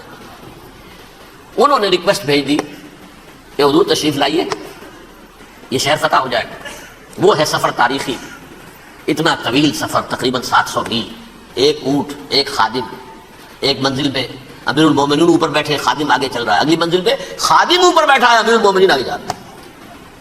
اور جب پہنچے ہیں تو وہ باری تھی خادم کی، انہوں نے ہاتھ جوڑ دیا، حضور خدا کے لیے تم کیا کہیں گے لوگ، وہ میرا برا حال کر دیں گے، تمہیں شرم نہیں آئی؟ امیر المومنین پیدل آگے چل رہے ہیں نکیل پکڑ کر، اور تم بیٹھے ہو اوپر براجمان ہو۔ حضرت عمر فرمایا دور دور، نہیں باری تمہاری ہے، بیٹھ۔ اس حال میں پہنچے، اور پھر یہ کہ ابو عبیدہ بن الجراح آئے ہیں، استقبال کیا ہے تو دیکھا ہے اس حال میں چلے آ رہے ہیں، عمر نکیل پکڑے ہوئے چلے آ رہے ہیں، اور کہتے ہیں کہ کہیں کیچڑ ویچڑ تھا، جوتے خراب ہو گئے تھے، وہ بھی اتار کے ہاتھ میں پکڑے ہوئے، کپڑے تو تھے ہی پھٹے ہوئے۔ انہوں نے کہا بھی حضرت ابو عبیدہ نے، دیکھیے یہ بڑا متمدن ملک ہے، بڑا مہذب علاقہ ہے یہ، آپ ذرا حلیہ اپنا درست فرما دیں تب جا کے پیش ہم آپ کو کریں گے۔ آپ نے فرمایا نحن قوم اعزنا اللہ بالاسلام، ہم وہ قوم ہیں جنہیں اللہ نے عزت دی ہے اسلام کے ذریعے سے، کپڑوں کے ذریعے سے نہیں، دولت کے ذریعے سے نہیں۔ اسی حال میں گئے ہیں، اوپر سے انہوں نے کھڑے ہو کر نشانیاں دیکھ لی، اپنی کتابیں کھولی، ہاں یہ وہی ہے، اچھا لو جی سرنڈر، شہر تمہارے ہاتھ میں۔ خون کا ایک قطرہ نہیں بہا اور بیت المقدس فتح ہو گیا۔ لیکن اس وقت حضرت عمر نے ایک نرمی یہ کی کہ یہودیوں کے لیے بھی اسے اوپن سٹی قرار دے دیا۔ یہ احسان عظیم حضرت عمر کا، اس سے پہلے یہودی آ ہی نہیں سکتا تھا، داخل ہی نہیں ہو سکتا تھا، وہاں وہ آ کر وزٹ نہیں کر سکتا تھا، زیارت نہیں کر سکتا تھا اپنے مقدس مقامات کی۔ حضرت عمر نے یوں سمجھیے کہ تقریباً 550 برس کے بعد ان کے لیے راستہ کھولا ہے کہ ہاں تم آ سکتے ہو، زیارت کر سکتے ہو۔ لیکن یہ عیسائیوں نے لکھوایا معاہدے کے اندر، انہیں یہاں آپ آباد ہونے کی اجازت نہیں دیں گے، لیکن کم وزٹ دی پلیسز، دیکھیں زیارتیں کریں اور جائیں۔ یہ معاہدہ حضرت عمر کا ہے رضی اللہ تعالیٰ عنہ، جو پھر خلافت راشدہ کے بعد بنو امیہ نے بھی اس کو آرڈر کیا، بنو عباس نے کیا، پھر جو ہمارے یہ ترکوں میں اندر خلافت آئی تو ترک خلفاء نے بھی اس معاہدے کی پوری پابندی کی۔ فلسطین میں آ سکتے ہیں یہودی صرف زائرین کی حیثیت سے، وہاں آباد نہیں ہو سکتے۔ اب آئیے اگلا دور آیا حضرت عثمان کا دور خلافت۔ یہ ہے وہ وقت کہ اب یہود نے امت مسلمہ کی پیٹھ میں چھرا ٹھوکا۔ وہ کیسے؟ ایک یہودی عبداللہ ابن سبا اسلام کا لبادہ اوڑھ کر آ گیا، معاشرے کا جائزہ لے لیا، ان میں بنو ہاشم اور بنو امیہ میں جو پرانی کشاکش تھی اس کے کچھ نہ کچھ جراثیم باقی ہیں، اگر ان کو ذرا بھڑکا دے تو مسلمانوں میں انتشار پیدا ہو جائے۔ کہا یہ عثمان کون ہے؟ یہ تو بنو امیہ میں سے ہے، یہ حق تو بنو ہاشم کا ہے، خلافت ان کے پاس ہونی چاہیے، محمد کے تو رشتہ دار وہ ہے صلی اللہ علیہ وسلم۔ عوام الناس کے اندر بات پھیلنی شروع ہوئی، پھر ایک بڑی سازش کے انداز میں حضرت عثمان کے خلاف پروپیگنڈا، حضرت عثمان کے جو عاملین تھے، گورنر تھے، ان کے خلاف پروپیگنڈا، اور ایسی ہوشیاری کرتے تھے کہ کوفے میں کوفے کے حاکم کے خلاف کچھ نہیں کہنا، اجی مصر میں یہ ہو رہا ہے، اجی شام میں یہ ہو رہا ہے، اجی یہ جو عثمان ہے وہ یہ کر رہا ہے، یہ ظلم ہو رہا ہے، یہ لوٹ مار ہو رہی ہے، یہ خیانتیں ہو رہی ہیں۔ اب نہ تو اس زمانے میں مینز آف کمیونیکیشن، کیسے تصدیق کریں؟ افواہیں تو آپ آج کراچی کے اندر شروع ہو جائے تو پتہ نہیں چل سکتا کسی کو کہ کیا اس میں صداقت ہے، کیا جھوٹ ہے۔ اور بری بات جو ہے فطرت انسانی کی کمزوری ہے، وہ فوراً قبول کرتا ہے، کسی کے بارے میں اچھی بات ماننے کو تیار نہیں ہوتا، لیکن بری بات تو فوراً تیار۔ بہرحال یہ فتنہ انہوں نے اٹھایا، حضرت علی کی الوہیت کا فتنہ اٹھایا، حضرت عثمان کے خلاف الفتنۃ الکبریٰ برپا کیا، حضرت عثمان شہید ہوئے۔ اس کے بعد 5 برس تک مسلمان ایک دوسرے کی گردنیں کاٹتے رہے، باہمی خانہ جنگی ہوئی، امت کو وہ زخم لگایا ہے جو آج تک جس سے خون رس رہا ہے۔ یہ شیعان عثمان اور شیعان علی تھے جو بعد میں پھر سنی اور شیعہ ہو، اور آج تک ہے۔ فتنہ کس نے جگایا؟ ایک عبداللہ ابن سبا یہودی اور اس کے کارندے، شیطان کا ایجنٹ، اور انسانوں میں سے بھی اس کے جو بھی حواریین تھے اور شیطانوں کے اندر سے بھی تھے، انہوں نے بھی اس آگ کو بڑھتا ہے۔ یہ آپ سوچ لیجئے کہ یہ کس نے وہ زخم لگایا؟ یہودی۔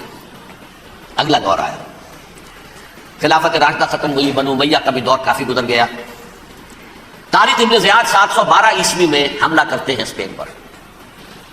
اسپین اس وقت عیسائیت کا بہت بڑا گڑھ، بڑے کٹر ترین عیسائی جو وہ اسپین میں تھے، لہذا یہودیوں کی وہاں بہت پٹائی ہوتی تھی، بہت پٹائی ہوئی، میں بتا چکا ہوں، دشمنی تھی ان کی تو چلی آ رہی تھی عیسائیوں کے ہاتھوں یہودیوں کی۔ وہ تو سن 300 عیسوی سے ایمپرر کانسٹنٹائن کے بعد سے شروع ہو گئی تھی۔ اس حوالے سے یہودیوں نے اس وقت چالاکی یہ برتی، کچھ راستے واسطے بتائے، کچھ مدد کی طارق ابن زیاد کی۔ طارق ابن زیاد نے انہیں اپنا محسن سمجھا، ہسپانیہ فتح ہو گیا تو یہودی چونکہ محسنین کی فہرست میں آ چکے تھے، انہیں بہت اقتدار نصیب ہوا، بڑی سپورٹ مسلمانوں نے دی۔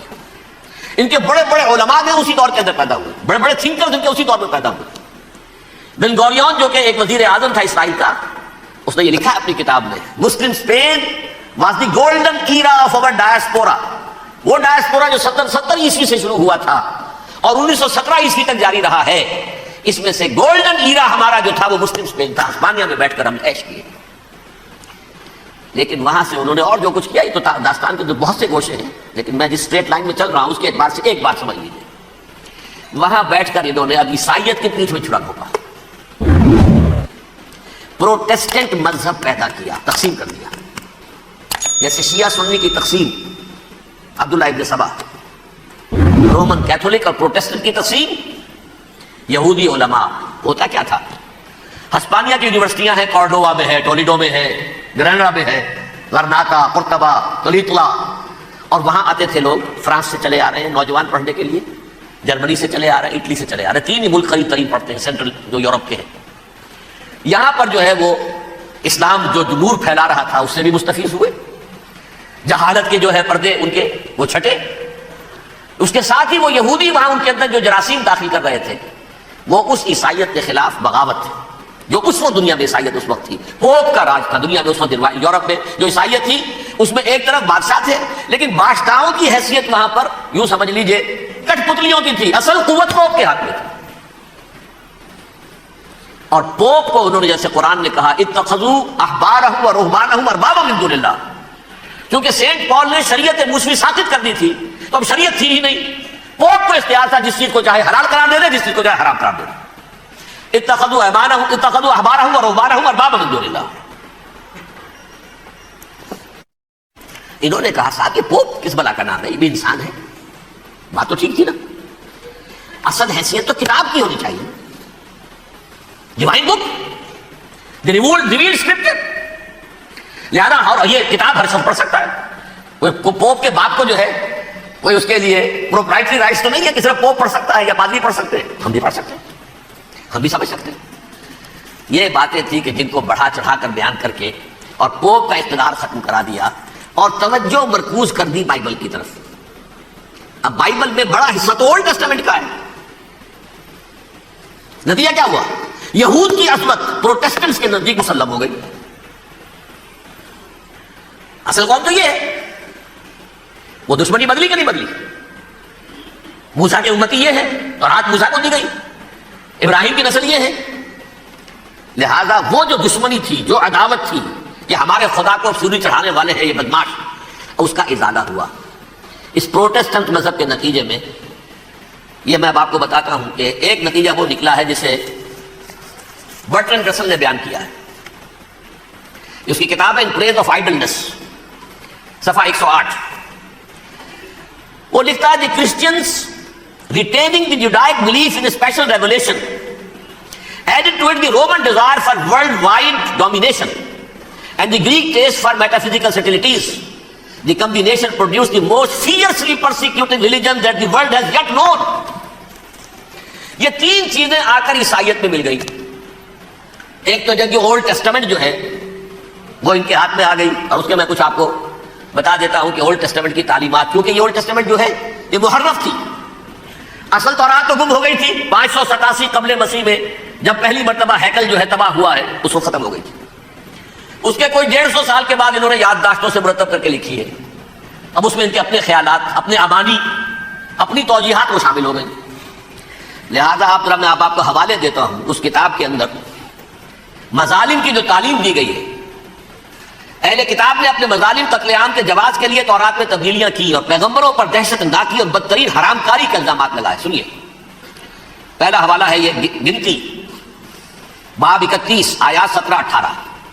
اس لیے ان بچوں میں جتنے لڑکے ہیں سب کو مار ڈالو، اور جتنی عورتیں مرد کا منہ دیکھ چکی ہیں ان کو بھی قتل کر ڈالو، لیکن ان لڑکیوں کو جو مرد سے واقف نہیں اور اچھوتی ہیں اپنے لیے زندہ رکھو. یہ کسی اللہ کی کتاب کا یہ جملہ ہو سکتا ہے؟ کسی ریویل بک کا؟ اور سنیے، یہ ہے استثناء ڈیٹرانومی باب 20 آیت 16-18. پر ان قوموں کے شہروں میں جن کو خداوند تیرا خدا میراث کے طور پر تجھ کو دیتا ہے، کسی ذی نفس کو جیتا نہ بچا رکھنا، جیسا خداوند تیرے خدا نے تجھ کو حکم دیا بالکل نیست کر دینا. مرد، عورتیں، بچے، بوڑھے سب ختم. یہ کتاب مقدس ہے. اور سنیے، سیموئیل باب 27 آیت نمبر 9. اور داؤد نے اس سرزمین کو تباہ کر ڈالا اور عورت مرد کسی کو جیتا نہ چھوڑا. نمبر 4، ان سب آباد شہروں کو ماں، عورتوں اور بچوں کے بالکل نابود کر ڈالا. کتاب استثناء باب 3 آیت 6. یہ ہے جو کہہ رہا برٹرنڈ رسل. کرسچینٹی میں آ کر بھی تین چیزیں شامل ہو گئی. ایک تو یہ باربیرین، یہ تعلیم جو ہے، اور یہ مذہب کے نام پہ تعلیم، یہ کتاب مقدس کی تعلیم. نمبر 2، رومنز کے اندر جو ایک تمنا تھی ورلڈ ڈومینیشن کی، وہ عیسائیت کے اندر آ گئی. یعنی کہ پوری رومن امپائر جو ہے عیسائی ہو گئی، تو اسے وراثت کے اندر ورلڈ ڈومینیشن کی جو ایک تمنا تھی وہ مل گئی. اور پھر یہ کہ انہوں نے جو توہمات تھے یونانیوں کے، ان کو بھی اپنے ہاں مختلف شکلوں کے اندر جمع کر لیا. ان تین چیزوں کا the combination produced the most fiercely persecuting religion that the world has yet known. اس کے نتیجے میں دنیا میں تاریخ انسانیت کے اندر جو بدترین خوخار ترین مذہب ہو سکتا ہے وہ شکل عیسائیت نے اختیار کی ہے. اور اس کا مظہر عتم کیا تھا؟ نوٹ کیجئے، صلیبی جنگیں. ایک بار ٹائم ٹیبل کے اعتبار سے نوٹ کر لیجئے گا. فرسٹ ملینیم ختم ہوا، سیکنڈ شروع ہوا. ان کے 1000 سال ختم ہوئے تو 11ویں صدی میں سیکنڈ ملینیم شروع ہوا، تو پہلی صلیبی جنگیں ہوئی. لاکھوں مسلمان قتل کیے. صرف یروشلم کے اندر اتنا خون بہایا ہے کہ خود ان کے ہسٹورینز لکھتے ہیں کہ جب ان صلیبیوں نے جب گھوڑوں کے ساتھ وہ چل رہے تھے گلیوں میں، تو ان کے گھوڑوں کے گھٹنوں تک خون کی ندی بہ رہی تھی. جہاں سے گزرے ختم کرتے چلے گئے، آبادیاں کی آبادیاں ختم. اگرچہ اس کروسیڈ میں گیہوں کے ساتھ گھن بھی پسا، یہودی بھی بہت مارے گئے. یہ فرانس سے، جرمنی سے جب یہ کروسیڈرز آ رہے تھے 3000 میل کا سفر طے کر کے آئے تھے. سوچئے تو صحیح، اربن ثانی پوپ جو تھا آگ لگا دی تھی اس نے پورے یورپ کے اندر. شرم سے ڈوب مرو، تمہارے مقدس علاقے مسلمانوں کے ہاتھ میں. انفیڈلز، یہ کافر، یہ مرتد، یہ ملحد. مسیح جہاں پیدا ہوا، مسیح کو جہاں سولی دی گئی، وہ کہاں ہے؟ ان کے ہاتھ میں.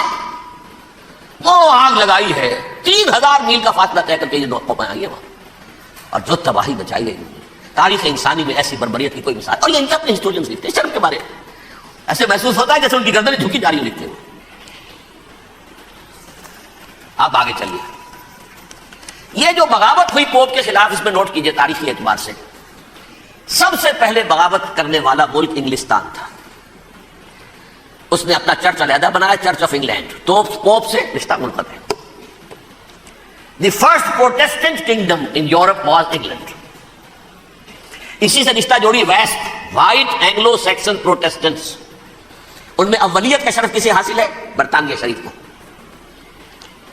یہاں پر انہوں نے اب ایک بہت بڑا جو کارنامہ کیا، پوپ کی گرفت کم ہوئی یورپ پر سے، پروٹیسٹنٹ مذہب کا فروغ ہوا، تو انہوں نے سود کی اجازت حاصل کر لی۔ جب تک پوپ کی حکومت تھی سود حرام تھا، نو ٹرانزیکشن، نہ انٹرسٹ نہ یوزلی، کچھ بھی نہیں۔ پروٹیسٹنٹس کے ذریعے سے سود کی اجازت حاصل کر لی۔ اس کے بعد بڑے بڑے بینک بنا کر بیٹھ گئے، house of Rothschilds, house of Goldsmiths, یہ عمران خان صاحب کے جو خسر جو تھے گولڈ سمتھ، یہ بینکرز، بڑی بڑی فیملیز۔ ان لوگوں نے کیا کیا؟ اب ریشہ دوانیاں، یورپ میں مختلف ملکوں کے درمیان جنگیں کروائی سازشوں کے ذریعے سے، وہی کلما اوقدوا نارا للحرب، جنگ کے لیے آگ بھڑکا دینا تو ان کا پرانا مشغلہ تھا، جنگیں کرواتے تھے۔ پھر فرانس کے بادشاہ کو بھی قرض چاہیے اسلحہ کے لیے، انگلستان کے بادشاہ کو بھی قرض چاہیے، ہاؤس آف راس چائلڈ کا ایک نمائندہ وہاں بیٹھا ہے، یہاں بیٹھا ہے، اور منہ مانگے شرح پر سود کے اوپر قرض دے رہے۔ ان کو سب کو جو ہے ان کے سارے مالی وسائل کھینچ لیے، دولت پر قبضہ کر کے بیٹھ گئے، اور اس کا نتیجہ یہ نکلا چند 100 سالوں کے اندر کہ فرنگ کی رگے جہاں پن جائے یہود میں، اس سودی نظام کے ذریعے سے دولت پر ان کا قبضہ۔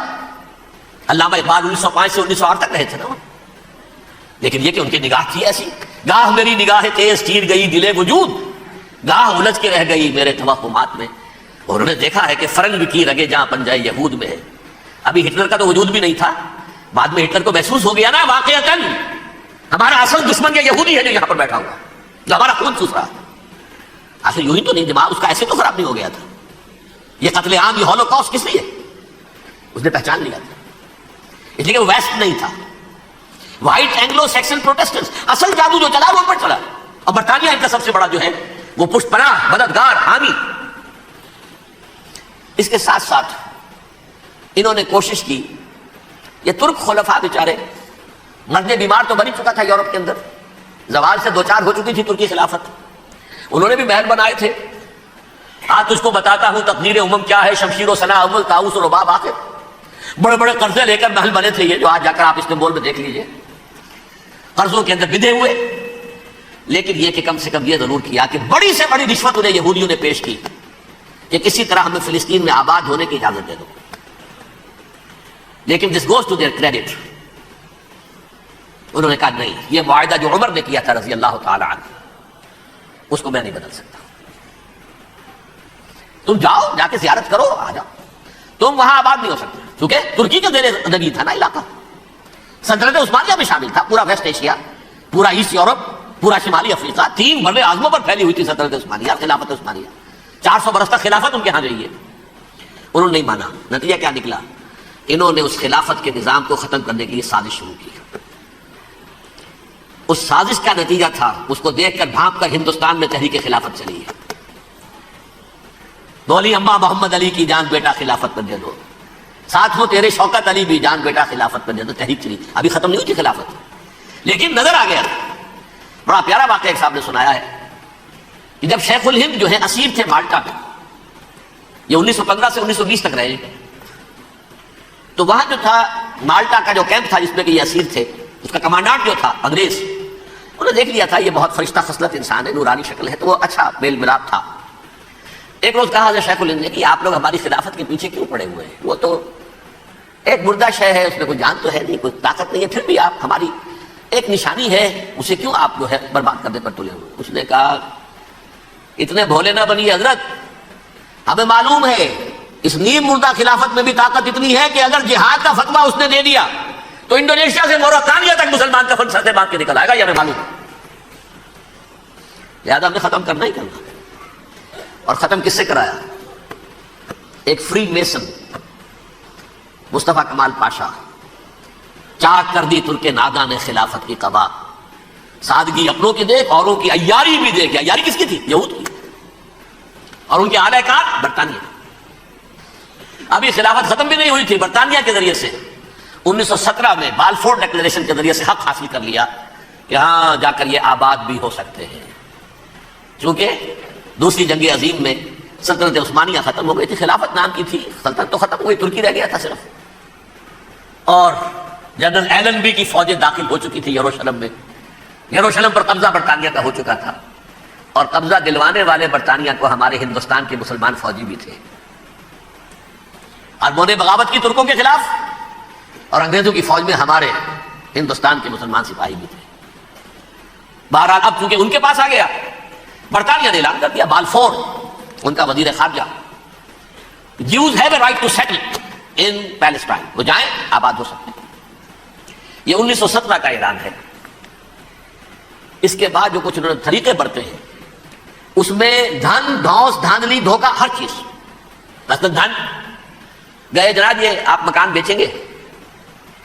اچھا جی لے لیجیے. آپ کیا مانگتے ہیں؟ 10 لاکھ. میں 11 لاکھ دیتا ہوں لیکن کل ہی نکل جائیں آپ. کیسے ہی کمی تھی؟ پورا یورپ کا سرمایہ ان کے پاس، بینکرز کے پاس. زائنسٹ موومنٹ اصل میں بینکرز کی موومنٹ تھی. 1897 میں جمع ہو کر انہوں نے جو پروٹوکول بنائے تھے وہ کون تھے؟ سب کے سب بینکرز تھے. دولت کی کمی نہیں تھی. تم 10 کی بجائے 11 لوگ نکل جاؤ. یہ کھیت بیچتے ہو کتنے کا؟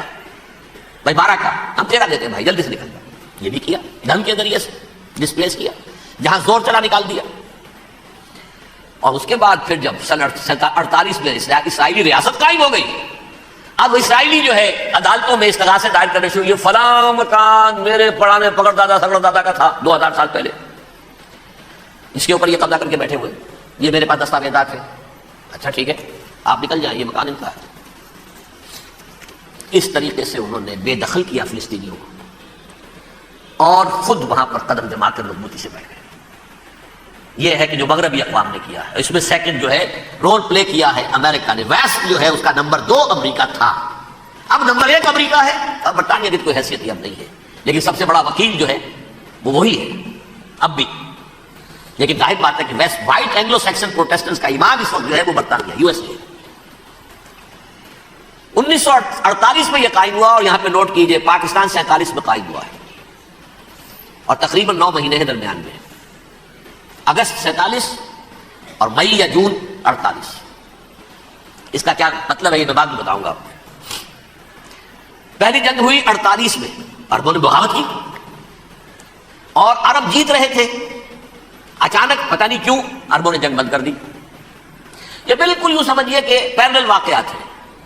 کشمیر میں ہم جیت رہے تھے، بھاگ کر نہرو پہنچ گیا یونائٹڈ نیشنز کے اندر، جنگ ختم ہو گئی، ختم ہوا. اس کچھ اپنوں کی غلطی بھی تھی، کچھ قبائلیوں نے وہاں جا کر سری نگر ایئرپورٹ تک پہنچ گئے تھے، بجائے اس پر قبضہ مکمل کرنے کے لوٹ مار میں لگ گئے. اپنوں کی غلطی بھی تھی، لیکن اس کے باوجود پڑا بھاری تھا. اور اگر سری نگر ایئرپورٹ پر قبضہ ہو گیا ہوتا تو سوال ہی پیدا نہیں ہوتا کہ بھارت بھی اپنی فوجیں اتار سکتا. زمینی راستہ تھا ہی نہیں. وہی وہاں ہوا ہے بڑے ہی عجیب طریقے پر. عرب جیت رہے تھے، اسرائیل جو ہے شکست کھا رہے تھے، عربوں نے صلح کر دی. کچھ مہینوں کے بعد عربوں نے دوبارہ جنگ کی. اتنے عرصے میں یہ اسرائیلی، یہ سب جو ہے جتنے دہشت گرد ہیں اسرائیل، یہ اس دور کے لوگ ہیں. وہ چاہے بینجامن بیگن تھا یا کوئی اور، یہ سب کے سب اس دور کے ٹیررسٹ. اب انہوں نے ڈٹ کر جو مقابلہ کیا، عربوں کو شکست دی بڑی سخت. سن 48 میں عربوں کو شکست ہو گئی. سن 67 میں روس کے سکھانے پڑھانے پر جمال عبد الناصر نے حملہ کیا، بلاکیٹ کر دیا ایلات کا، بندرگاہ کا. 6 دن کی جنگ کے اندر اسرائیلیوں نے روس سے پورا صحرائے سینا لے لیا، اسرائیل شام سے گولان ہائٹس لے لیے، اردن سے یہ پورا مغربی کنارہ جو یہ اردن کا حصہ تھا، اور مشرقی یروشلم اردن کے پاس تھا، اس پر بھی قبضہ کر لیا. 1967 کی جنگ کا نتیجہ کیا نکلا؟ یروشلم پورا کا پورا یہودیوں کے قبضے میں چلا گیا. جو 1948 میں آدھا کر دیا گیا تھا، ویسٹرن یروشلم یہ یہودیوں کے پاس، ایسٹرن یروشلم مسلمانوں کے پاس، اور مشرقی یروشلم ہی میں مسجد اقصیٰ ہے اور قبۃ الصخرہ ہے، وہ مسلمانوں کی تحویل میں تھے. اردن کا قبضہ مسلمانوں کی تحویل. لیکن اب 67 میں پورا یروشلم ان کے قبضے میں آ گیا. پھر بہرحال مصر نے ایک کوشش کی بدلہ لینے کی سن 73 کی جنگ میں، اور اس میں کوئی شک نہیں بڑی شجاعت کا مظاہرہ کیا. رمضان وار آف 1973 بارلیو لائن کراس کر دی، جسے وہ سمجھتے تھے کہ کوئی طاقت دنیا کی ہمارے اس دفاعی جو ہے لائن اس کو کراس کر نہیں سکتی. لیکن پھر جب امریکہ اپنی پوری طاقت لے کر میدان میں آ گیا ہے تو ظاہر بات ہے کہ مصر کی حیثیت امریکہ کے مقابلے میں کچھ نہیں. یہ ہے میں نے جو مختصر سی تاریخ آپ کے سامنے رکھ دی ہے. اب جو اصل مسئلہ ہے سمجھیے، سین کیا ہے، منظر کیا ہے. یہ پہلو وہ ہیں بہت سے کہ جو شاید بہت سے حضرات کی نگاہوں میں نہ ہو، باقی تو یہ تاریخ کے واقعات ہیں، اکثر لوگوں کے علم میں ہوں گے۔ یہودیوں میں بھی ایک بڑی شدید اندرونی کشاکش ہے، جیسا مسلمانوں میں۔ کچھ مسلمان وہ ہیں جو نماز روزے کی پابندی کرتے ہیں، دین سے انہیں تعلق ہے، کچھ وہ ہیں جو نہ نماز نہ روزہ نہ کچھ، نام تو ان کے ہیں، محمد حسین ہے، غلام علی ہے تو صحیح، سیکولر ذہن ہے، مادی پرستی ہے، کچھ نہیں ہے کہ نہیں، ایسا ہی ان کے ہاں بھی ہے۔ اصل یہودی جو ہے، عملی یہودی، اس کی شکل آپ نے اگر کبھی دیکھی ہو، اس کے سر کے اوپر اونچا ہیٹ ہوتا ہے کالا، ان کی زلفیں لمبی لمبی ہوتی ہیں، خاص طور پر یہ جو ہے گلپٹی کے بعد یہ قلمے جو ہیں یہ تو لا کے چھلے بنا کر بڑا خوبصورت سا جو ہے وہ ہار بناتے ہیں، لمبا کالا کوٹ پہنا ہوتا ہے، لمبی داڑھی ہوتی ہے۔ یہی وجہ ہے کہ مسلمانوں میں بھی، مصر میں جس کی لمبی داڑھی ہوتی تھی، اب کچھ حالات بدل گئے، وہ سمجھتے تھے یہ یہودی ہے، لیکن لمبی داڑھی یہودی رکھتا تھا، مسلمان نہیں۔ مسلمان تو عرب صرف ٹوکن داڑھی رکھتے ہیں یا شیو کرتے ہیں، یا سعودیوں کی طرح صرف کوئی نشان چھوڑتے ہیں، اللہ اللہ خیر سے۔ لمبی داڑھی شعار جو ہے یہودیوں کا ہے۔ ایک انتہا پر تو یہ ہے، دوسری انتہا پر وہ جنہیں کسی شے سے غرض نہیں، شراب بھی پیتے ہیں، سب کچھ ہے، سور بھی کھاتے ہیں یہودی، بینکرز ہیں، بڑے بڑے سائنسدان ہیں، سب کچھ ہیں، وہ زیادہ تر جو ہے سیکولر ذہن کے۔ کچھ بیچ بیچ میں بھی ہیں، جیسے یہ ایریل شیرون ہے، ویسے شیوڈ ہے، داڑھی تو نہیں ہے اس کے، لیکن سر پہ وہ ضرور وہ جو ہے اس کی ٹوپی سی آپ کو رکھی نظر آ جائے گی۔ یہ ہے درمیانی یہودی ہونے کا نشان، کہ ایک شعار انہوں نے اپنا جو ہے برقرار رکھا ہوا، وہ ایک ٹوپی چپکی ہوئی سی ہوتی ہے، وہ ٹوپی کیا ہوتی ہے پتہ نہیں، کیسے ٹکی رہتی ہے مجھے نہیں معلوم۔ یہ جو کشمکش ہے اس میں، جو زیادہ رائٹسٹ اور لیفٹسٹ کی کہہ لیجیے، سیکولر اور مذہبی لوگوں کی کشمکش ہے، ان کے درمیان ایک کشاکش جو ہے اس کو سمجھ لیجیے کہ وہ کیا ہے۔ ایک چیز تو ان دونوں کے درمیان قدر مشترک ہے، پوری دنیا کی مالیات پر ہم تسلط کریں گے، قبضہ کریں گے، ڈومینیٹ کریں گے، لوگوں کو ہم بنا کر رکھ دیں گے حیوان، ملٹی نیشنل کمپنیاں ہوں گی، انہی کا راج ہوگا، انہی کی حکومتیں ہوں گی، انڈسٹری انہی کے ہاتھ میں ہوگی، لوگ یا مزدوروں کی حیثیت سے کام کریں گے، یا تھوڑے سے مینیجرز ان میں سے بھی ہم لے کر کچھ تنخواہیں ان کو بھی دے دیں گے، باقی سود کے ذریعے سے ملائی ہم کھینچتے رہیں گے، مکھن ہمارے پاس آتا رہے گا۔ ورلڈ ڈومینیشن، اکنامک ڈومینیشن، یہ تو دونوں کے نزدیک متفق علیہ ہے، سیکولر بھی چاہتے ہیں اور جو مذہبی یہودی وہ بھی چاہتے ہیں۔ اس کے بعد ایک اختلاف ہے، مذہبی یہودی یہ کہتا ہے ہمیں گریٹر اسرائیل بنانا ہے، اور گریٹر اسرائیل وہ سارے علاقے ہیں جو ان کی تاریخ میں اسرائیل سلطنت کا حصہ رہے۔ حضرت یوسف کے زمانے میں یہودی جا کر آباد ہوئے مصر میں، جو ڈیلٹا کا علاقہ ہے، زرخیز ترین علاقہ ہے، جوشن کا علاقہ، وہ کہتے ہیں وہ ہمارا ہے، کئی سو برس ہمارے ہیں۔ سرائے سینا ہمارا ہے، اس میں کوہ طور ہے جس پہ حضرت موسیٰ کا ہم کلام ہوئے اللہ سے، تورات ملی، اس میں 40 برس تک ہم بھٹکتے پھرے ہیں۔ صحرائے تی ہے، یہ یتیہون فی الارض 40 سنہ۔ پھر فلسطین تو خیر ہماری جدی پشتی جائیداد ہے، جاگیر ہے۔ پھر یہ عرب جو ہے یہ بھی مدینہ تک ہمارا ہے، مدینہ سمیت ہمارے قبیلے وہاں تھے جہاں سے نکالا مسلمانوں نے، پورا عراق ہمارا ہے، پورا شام ہمارا ہے، اور ترکی کا بھی ایک علاقہ ہے ابتدائی مشرقی جنوبی، وہ بھی ہمارا ہے۔ یہ ہے گریٹر اسرائیل کا نقشہ، یہ ہم نے بنانا ہے۔ جبکہ جو سیکولر ذہن کے لوگ کہتے ہیں کیا کرو گے اس کو بنا کے، اس میں جو عرب ہیں وہ تم سے لڑتے رہیں گے، تم انہیں مارو گے وہ تمہیں ماریں گے، اگر تم 10 مارو گے تو ایک تو وہ بھی ماریں گے نا تمہارا، ٹھیک ہے، فائدہ کیا ہے؟ اس کی بجائے ہم یہ کرتے ہیں کہ عرب اور اسرائیل مل کر، کزنز ہیں نا آپس میں، آپ کو معلوم ہے بل کلنٹن نے یہ الفاظ کہے تھے جب اسحاق ریبن سے معانقہ کرایا تھا شاہ حسین مرحوم کا، تو کیا کہا؟ You are cousins. حضرت ابراہیم کے 2 بیٹوں سے نسل ہے نا، حضرت اسماعیل سے عرب ہے، وہ دور ہے، اور حضرت اسحاق سے یہ بنی اسرائیل ہے، کزنز ہے، یو آر کزنز۔ تو ہم کزنز مل کر ایک اکنامک یونٹ بناتے ہیں، جیسے ایشیا پیسیفک ایک یونٹ بن گیا ہے، آسیان ایک یونٹ بن گیا ہے، وغیرہ وغیرہ، پورا یورپ ایک یونٹ بن گیا ہے، ایک کرنسی بن گئی ہے۔ ہم اس پورے علاقے کو ایک اکنامک یونٹ بناتے ہیں، پیسہ اربوں کا ہوگا، ان کے پاس بہت دولت ہے، تیل ان کا ہوگا، بہت تیل ہے ان کے پاس، مزدور ان کے ہوں گے، بڑی تعداد ہے ان کی، مینجمنٹ ہماری ہوگی، ٹیکنیکل نو ہاؤ ہمارا ہوگا، سائنسدان ہم ہوں گے، ملائی ہم کھاتے رہیں گے، چھاچھ ان کو دیتے رہیں گے۔ تو ہمیں آم کھانے ہیں، پیڑ گننے کی کیا ضرورت ہے؟ خام خواہ ان کی دشمنی بول لیں، زیادہ دشمنی بڑھائیں، یہ چھوٹے سے اسرائیل کو تسلیم نہیں کرتے، ہم گریٹر اسرائیل کو کیسے تسلیم کر لیں گے؟ یہ لہذا اس خیال کو دل سے نکالو۔ یہ اختلاف ہو گیا نمبر 1، بہت بڑا اختلاف۔ لیکن نمبر 2، اس اختلاف میں اتفاق یہ پیدا کیا گیا، یہاں ایک بات ہم آپ کی مانتے ہیں، ہم کسی بھی پیس پروسیس میں جروشلم نہیں دیں گے ان کو عربوں، یہ انڈیوائڈڈ دارالخلافہ رہے گا اسرائیل کا. اور نمبر 2 مسجد اقصی اور قبۃ الصخرہ کو گرا کر تھرڈ ٹیمپل بنائیں گے. یہ مذہبی یہودیوں کو اتنی رشوت اگر وہ نہ دے تو وہ ان کے ساتھ کام کرنے کو تیار ہی نہیں ہے. یہ پورا پس منظر سمجھ لیجیے. اصل میں بٹوین دی لائنز سمجھے بغیر یہ خبریں جو آپ پڑھتے ہیں. ادھر امریکہ کا معاملہ کیا ہے؟ ایک طرف وہ پشت پناہ ہے، حمایتی ہے، پروٹیکٹر ہے، محافظ ہے اسرائیل کا. اسرائیل امریکہ ہی کی آؤٹ پوسٹ سمجھ لیجیے، اسی کی ایک ریاست سمجھ لیجیے. لیکن اس کے ساتھ ہی وہ اپنی جو دنیاوی عالمی مصلحتیں ہیں، اتنی بڑی قوم عرب کی جو ہے اسے بھی دشمن کو نہیں بنانا چاہتا. ان میں بھی ماڈریٹس کو چاہتا ہے کہ نہیں، ماڈریٹس یہ جو ہماری جیب میں ہے، حسنی مبارک ہو، شافعات ہو، جو ہماری جیب میں ہے. ورنہ یہ کہ وہاں پر اگر زیادہ ریڈیکل لوگ آ گئے تو ہمارا ویسے ہی بیڑا غرق ہوگا. لہذا وہ جبر کرتے رہے ان پر کہ صلح کرو کوئی نہ کوئی. یہ صلح کے لیے دباؤ امریکہ کا ہے، اسرائیل نہیں چاہتا صلح، دباؤ ہے امریکہ کا. اب میں آپ کو یاد دلاتا ہوں، خلیج کی جنگ ختم ہوئی.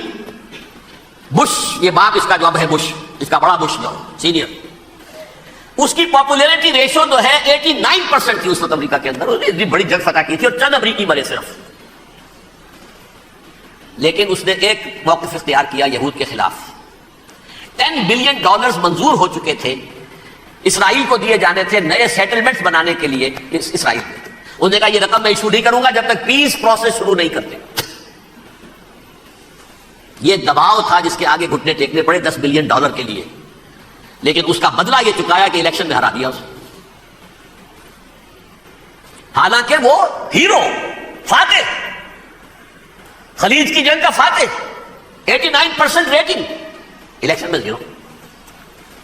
دباؤ تھا. اسی طرح بل کلنٹن کا دباؤ رہا، کسی طرح صلح کرو، کسی طرح صلح کرو، کسی طرح صلح کرو. اور اس معاملے میں یہ تسلیم کرتا ہوں، اس معاملے میں اس نے واقعتاً ایڑی چوٹی کا دور لگایا ہے. اور یہ بھی تسلیم کرتا ہوں کہ اس کے دباؤ میں آ کر ایہود باراک جہاں تک چلا گیا تھا اب کوئی نہیں جا سکتا. وہ آفر نہیں دے مل سکتی اب دوبارہ فلسطینیوں کو. یہ بھی میں بھول گیا آپ کو بتانا. یہ جو پروسیس شروع ہوا ہے جس کا نام تھا لینڈ فار پیس، اصول کیا دیا تھا امریکہ نے کہ دیکھو اسرائیلیوں، یہودیوں، تم نے سن 67 میں جو زمینیں ان سے چھینی تھی، جو علاقے، یہ ان کو واپس کر دو اور ان سے صلح کر دو. یہ سب تمہیں ریکگنائز کر لیں گے، جنگ ختم ہو جائے گی. صحرائے سینا دے دو، مصر تم سے صلح کر لے گا. وہ ہو گیا. انور سادات نے صلح کر لی، ریکگنائز کر لیا، صحرائے سینا واپس آ گیا. عربوں نے اسے اپنی فولڈ سے نکال دیا، عرب لیگ سے نکال دیا.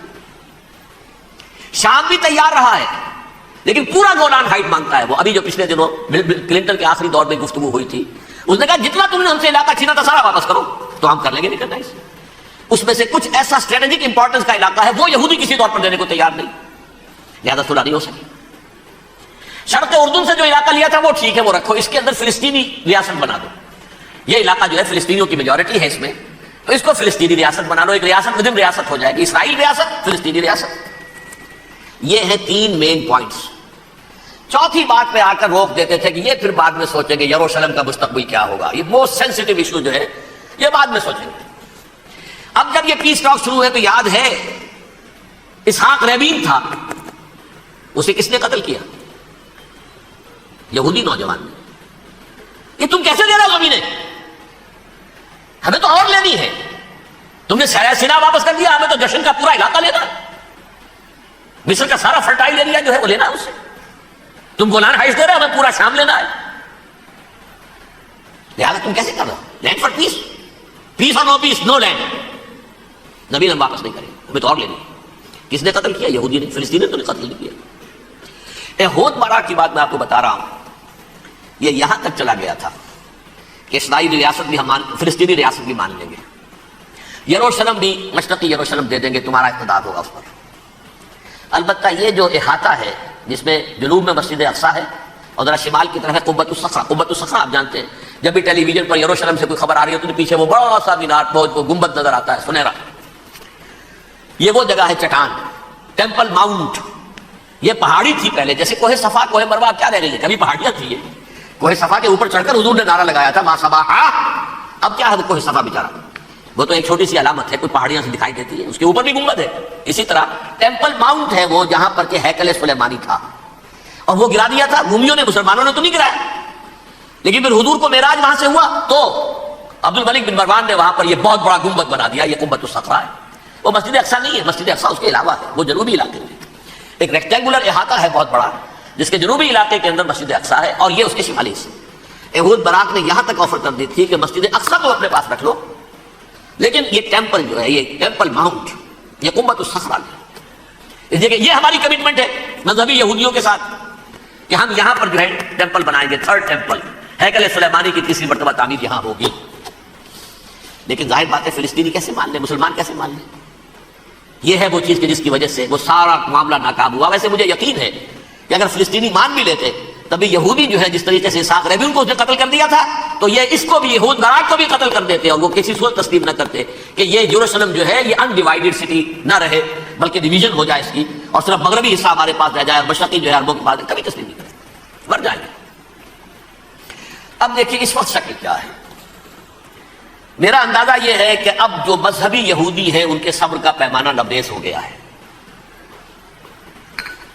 اور اب ایک مڈ وے آدمی اس وقت وہاں پر آ گیا ہے، ٹوپی والا. اگرچہ وہ پریکٹسنگ یہودی اس طرح کا نہیں ہے، داڑھی والا نہیں ہے، زلفوں والا نہیں ہے وہی کوٹ پینٹ والا، لیکن یہ کہ اوپر رکھتا ہے وہ ٹوپی. ایریل شرون اور انتہائی سفاک، جس نے کہ فلسطینیوں کے 2 کیمپ ایسے اڑائے تھے جیسے کہ چیونٹیوں کا ہو لشکر اور ان کو پاؤں تلے رون دیا جائے، اس طریقے سے ختم کیا. بہت بڑا قاتل، مرڈر، وہ وزیر اعظم ہے. اور اب جو ہے ان کے صبر کا پیمانہ لبریز ہو گیا ہے. اب ان کا فیصلہ یہ ہے کہ انہیں 3 بڑے بڑے قدم اٹھانے. نمبر 1، فلسطینیوں کا خاتمہ، ایتھنک کلینزنگ. اگر یہ فلسطینی رہتے ہیں یہاں پر تو اگر 10 ہم ان کے ماریں گے تو 2-3 یہ ہمارے مار دیں گے. تو اسرائیلی کی جان تو بہت قیمتی ہے، یہ تو خیر 1000 بھی مر جائے تو کوئی بات نہیں، یہ تو کیڑے مکوڑے ہیں، جنٹائل ہیں، گوئمز ہیں، یہودی وہ مر جائے. لہذا ان کا ٹنٹا بکاؤ، اب ان کو ختم کرو. وہ اشتہار شاید آپ کے دونوں گزرا ہوگا جس میں نے یہ الفاظ لکھے ہیں کہ بوسنیا کی ایتھنک کلینزنگ جو ہے ماند پڑ جائے گی، اور جو کچھ ایتھنک کلینزنگ ہوئی تھی 500 برس قبل ہسپانیہ میں، اس کا نقشہ آپ دیکھیں گے دنیا میں. اس وقت کیا ہوا تھا؟ عربوں کو، مسلمانوں کو یا جلا دو، قتل کر دو، یا جہازوں میں ان کو ڈمپ کر دے اور لے جا کر شمالی افریقہ کے ساحل کے اوپر اتار دو اور ڈمپ کر دو. ایک بچہ بھی نہیں رہنے دیا تھا ہسپانیہ میں. 1492 میں سقوط غرناطہ ہوا ہے، اور اس کے بعد 10 سال کے اندر اندر ایک بچہ مسلمانوں کا ختم کر دیا. یہ ہے فیصلہ ان کا. اب بہت بڑا قدم وہ اٹھانے پر مجبور ہے. کب تک آتے رہیں گے؟ ہمارے لوگ مارتے ہیں، 16 نوجوان ہمارے مار دیے. آج گھر تھا، اس میں ایک چلا گیا فلسطینی، بم اپنے جسم سے باندھ کر وہاں اڑا دیا، خود بھی اڑ گیا، 16 ان کے نوجوان اڑ گئے. لہذا یہ چیز ان کے لیے ناقابل برداشت ہے. ان کے صبر کا پیمانہ اب لبریز ہو رہا ہے. نمبر 2، انہیں بہرحال اب یہ کرنا ہے کہ مسجد اقصیٰ کو گرائیں، قبۃ الصخرہ کو گرائیں اور ٹیمپل بنائیں.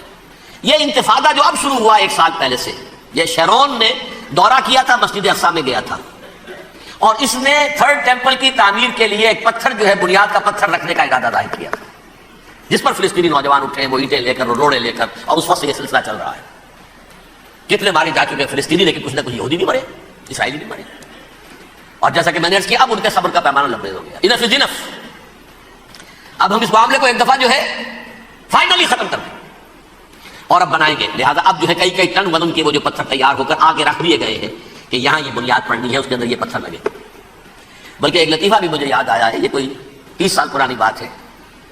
اس قبۃ الصخرہ کی مرمت ہوئی تھی، تو اس کے اوپر جو یہ سونے کی پتھری چڑھی ہوئی ہے، یہ شاہ حسین اردن والے جو ہے، ظاہر بات تھا بھی انہی کے تسلط میں، یہ انہی کی تولیت میں تھا، سن 67 سے پہلے، اس زمانے کی بات میں کر رہا ہوں. تو انہوں نے پتہ نہیں 30 من تھا یا 30 ٹن تھا سونا جو ڈونیٹ کیا تھا اس کے اوپر کی پتھری چڑھانے کے لیے، جو بہت بڑا گنبد نظر آتا ہے پورے کے پورے ماحول کے اوپر چھایا ہوا. اس وقت یہودی اخباروں نے لکھا تھا بہت اچھا ہے، یہ سونا ہمارے کام آئے گا جب ہم اپنا ہیکل تعمیر کریں گے. کہاں جائے گا سونا؟ سونا یہی رہے گا نا، جب ہم گرائیں گے ہمیں وہ سونا مل جائے گا. اب وہ اس پر آ گئے، مزید دیر نہیں کر سکتے. تو آپ نوٹ کیجئے، number 1، ethnic cleansing of Palestinians in Israel. Number 2، demolition of the Aska box and the قبۃ الصخرہ. نمبر 3، امریکہ کو الٹیمیٹم، تم اب اپنے درمیان میں مت لڑاؤ. اور اس کے لیے دھمکی، اگر تم نے ہمارے معاملے میں رکاوٹ ڈالی تمہاری اینٹ سے اینٹ بجا دیں گے۔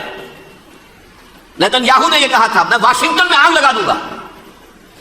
یہ انہوں نے امریکہ میں عظیم ترین دہشت گردی کر کے امریکہ کی ایڈمنسٹریشن کو، انتظامیہ کو یہ دھمکی دے دی ہے کہ باز آ جاؤ۔ چنانچہ میں یہ بات کہہ کے پرسوں جمعے میں اپنی مسجد سے، مسجد دارالسلام سے نکلا، شام کو، اسی شام کو میں نے ایریل شیرون کی تقریر سن لی T V per. It is not acceptable. Don't appease the Arabs at our expense. We are not going to become Czechoslovakia. We have to depend on ourselves only and rely on ourselves only. کیا مطلب ہے اس کا؟ کس کو سنا رہا ہے؟ امریکہ بہادر، ہم تمہارے محتاج نہیں ہیں، ہم تمہارے ٹکڑے اڑا دیں گے، تیسرے کر دیں گے تمہارے، تم بیچ میں آؤ تو صحیح ہم، اور دیکھ لو ایک نشانی ہم تمہیں دکھا دیتے ہیں۔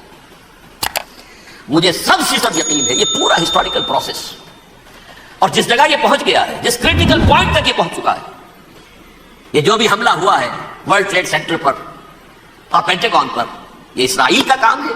اسرائیل سے کم تر کسی ادارے کے لیے ممکن ہی نہیں، اس لیے کہ اسرائیل کے ایجنٹ امریکہ کے پورے نظام کے اندر جو ہے گھسے ہوئے موجود ہیں، ہر جگہ موجود ہیں۔ جیسے سرطان کا پھوڑا ہوتا ہے پورے جسم میں، وہ اپنی جڑیں جما لیتا ہے، ایسا ہے پوری ایڈمنسٹریشن، پوری اکانومی، تمام ذرائع ابلاغ، پرنٹڈ میٹر ہو یا یہ کہ الیکٹرانک میڈیا، سب ان کے قبضے میں، ڈیفنس کا سارا معاملہ ان کے قبضے میں، کوئی اور طاقت یہ کر ہی نہیں سکتی۔ امریکہ، اس کے سیکیورٹی کے معاملات تہ در تہ، دائرہ اندر دائرہ، اس دائرے تک 100 میل تک کوئی جہاز آ جائے گا اگر کہیں جو کہ ان آئیڈینٹیفائی ہو تو یہ ہو جائے گا، تو اس سے آگے آگے تو یہ ہو جائے گا، اس سے آگے، اور وہ آ رہا ہے، چلا آ رہا ہے، پینٹاگون پر آ گیا ہے، اور 1 گھنٹے بعد آیا ہے۔ پہلی اسٹرائک جو ہوئی ہے ورلڈ ٹریڈ سینٹر، اس کے 1 گھنٹے کے بعد پینٹاگون پر آ گیا۔ پینٹاگون وہ تو یوں سمجھیے ان کی مملکت کا حساس ترین دفاع کا مرکز، اور اس کا ایک تہائی حصہ جلا کے راکھ کر دیا انہوں نے۔ یہ دھمکی دی ہے، لیکن اس سے ان کے پیش نظر مقاصد کیا تھے؟ 3۔ اس دہشت گردی کے 3 مقاصد۔ فوراً اس کا رخ موڑ دینا اسامہ اور اس کی القاعدہ کی طرف،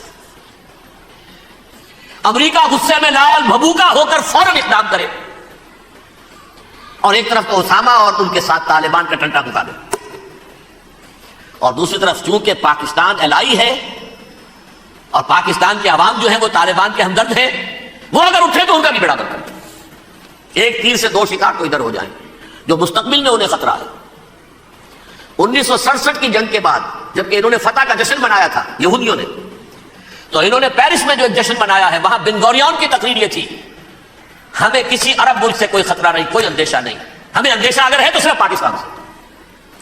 یہ ہے وہ بات جو میں نے کہی تھی۔ نکتہ کیا ہے؟ یہ سائملٹینیسلی کیوں وجود میں آئے ہیں یہ 2 ملک؟ مشیت اسدی میں پاکستان کا رول یہ ہے، حدیث میں آتا ہے ما انزل اللہ من داء الا انزل له دواء، اللہ نے کوئی بیماری ایسی نہیں اتاری جس کا کہ توڑ اور دوا پیدا نہ کی۔ اسرائیل کا توڑ پہلے پیدا کی، جیسے بچے کی ولادت بعد میں ہوتی ہے، ماں کی چھاتیوں میں دودھ پہلے پیدا ہو جاتا ہے، یہ اللہ کی فطرت ہے، اللہ کا طریقہ ہے۔ خطرہ انہیں ہے تو ہم سے ہے، اگر کوئی خطر مجھ کو تو اس امت سے ہے، اس کی خاکستر میں ہے اب تک شرار آرزو۔ یہاں کے عوام، حکومت تو ٹھیک ہے ہماری جیب میں آ گئی، عوام کے اندر ہے، یہ بھڑک سکتی ہے چنگاری۔ یہی وجہ ہے بار بار ان کا کہ ہم زیادہ دباؤ نہیں ڈالنا چاہتے پاکستان پر، ہمارا بہت بڑا الائی ہے، ہم بہت پیسے بھی دے دیں گے، یہ بھی کر دیں گے، وہ بھی کر دیں گے، لیکن ہم زیادہ دباؤ نہیں ڈالنا چاہتے، ڈی اسٹیبلائز نہ ہو جائے، یہاں کے عوام میں کھڑے نہ ہو جائے، لہٰذا حملہ یہاں سے نہیں، ازبکستان سے کرانے کی باتیں ہو رہی ہیں۔ اندر خانے پوری سپورٹ ہے، لیکن یہ کم سے کم ظاہر نہیں ہونے دیں گے کہ کیا کچھ ہو رہا ہے، تاکہ یہاں کے عوام کے اندر وہ چنگاری جو ہے اس بارود کے اندر پڑ گئی تو یہ سادہ ڈی اسٹیبلائز ہو جائے۔ لیکن ڈی اسٹیبلائز ہونے میں جہاں اس کا خطرہ ہے کہ پرویز مشرف کی حکومت ختم ہو جائے، وہاں اس کا بھی خطرہ ہے کہ پاکستان ختم ہو جائے۔ ڈی اسٹیبلائز ہونے کا مطلب کیا ہے؟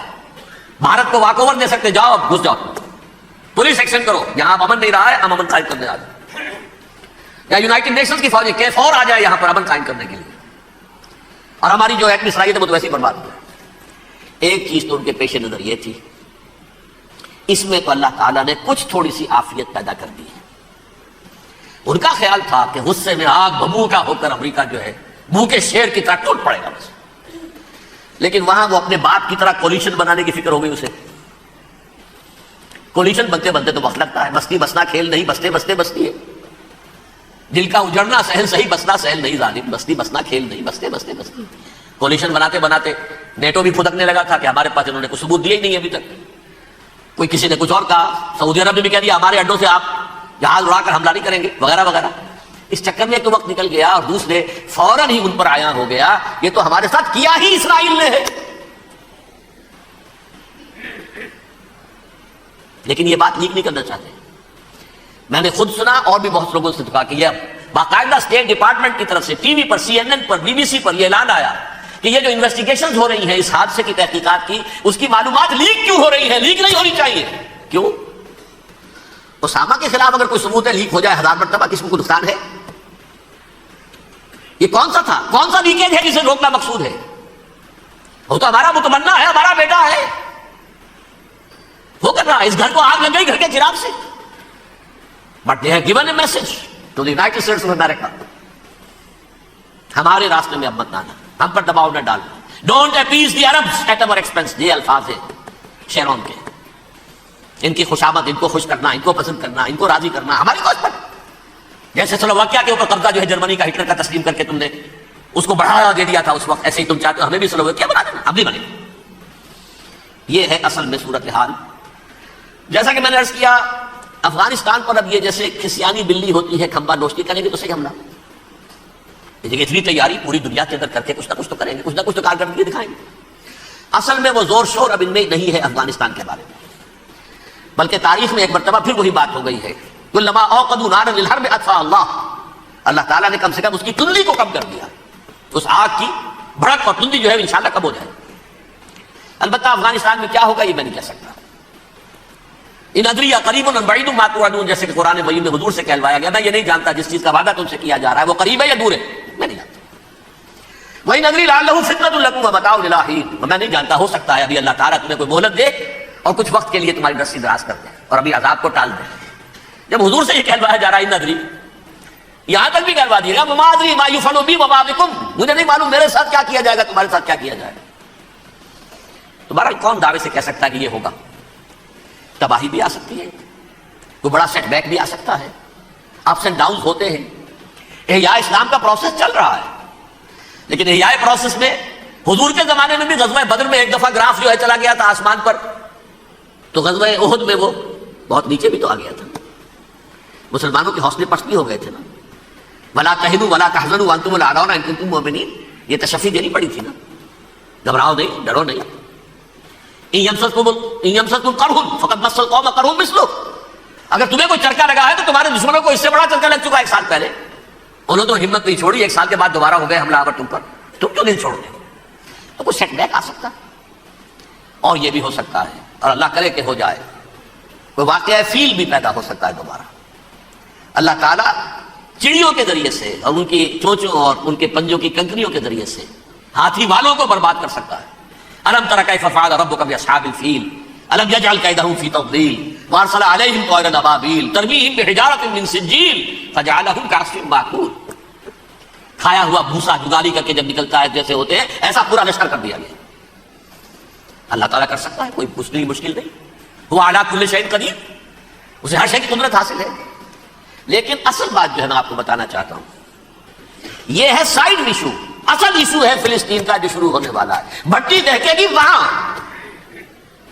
ظاہر بات ہے کہ اگر کوئی بہت بڑا اقدام ہو جاتا ہے فلسطینیوں کے خلاف، اور اگر واقعتاً مسجد اقصی اور حکومت الصحرا گرا دیے جاتے ہیں، تو طوفان اٹھے گا عالم عرب میں. یہ حسنی مبارک ہو یا شاہ خالد ہو یا کوئی اور، یہ نہیں روک سکتے اس طوفان کو. نوجوان خون اٹھے گا، غیرت اور جو بھی حمیت ہے. مسلمان ان پڑھ سے ان پڑھ اور بالکل بے دین، وہ بھی مسجد کی حرمت پر کٹ مرنے کو تیار ہو جاتا ہے. مسجد تو بنا دی شب بھر میں ایمان کی حرارت والوں نے، من اپنا پرانا پاپی ہے، برسوں میں نماز ہی بننا سکا. وہ چاہے کانپور کی مسجد سے مسلمانوں نے جانے دی ہے، چاہے وہ شہید گنج کی مسجد کی مسلمانوں نے جانے دی ہے، چاہے نماز نہ پڑھتے ہو. لیکن یہ جو حرمت اور یہ جو حمیت اور یہ غیرت ہے، اس سے جو طوفان اٹھے گا یہ ہوگا اس ملحمۃ العظمی، اس کی طرف پیش رفت ہو رہی. کتاب الملاحم سے احادیث کے حوالے سے یہ جن جنگوں کا حوالہ دیا حضور نے، پیشن گوئی کی ہے، اس کا نقطہ آغاز تھا خلیج کی جنگ. صدام حسین نے اسے کہا تھا یہ مدر آف وارز ہے، ام المحارب، یہ ایک جنگ نہیں ہے. اس کا نقشہ بھی حدیث میں موجود ہے، پیشن گوئی موجود تھی، اس وقت بھی ہم نے شائع کی تھی. لیکن اس میں جو جنگ اب ہونے والی وہ الملحمۃ العظمی. ملحمہ کسے کہتے ہیں؟ لحم گوشت کو کہتے ہیں.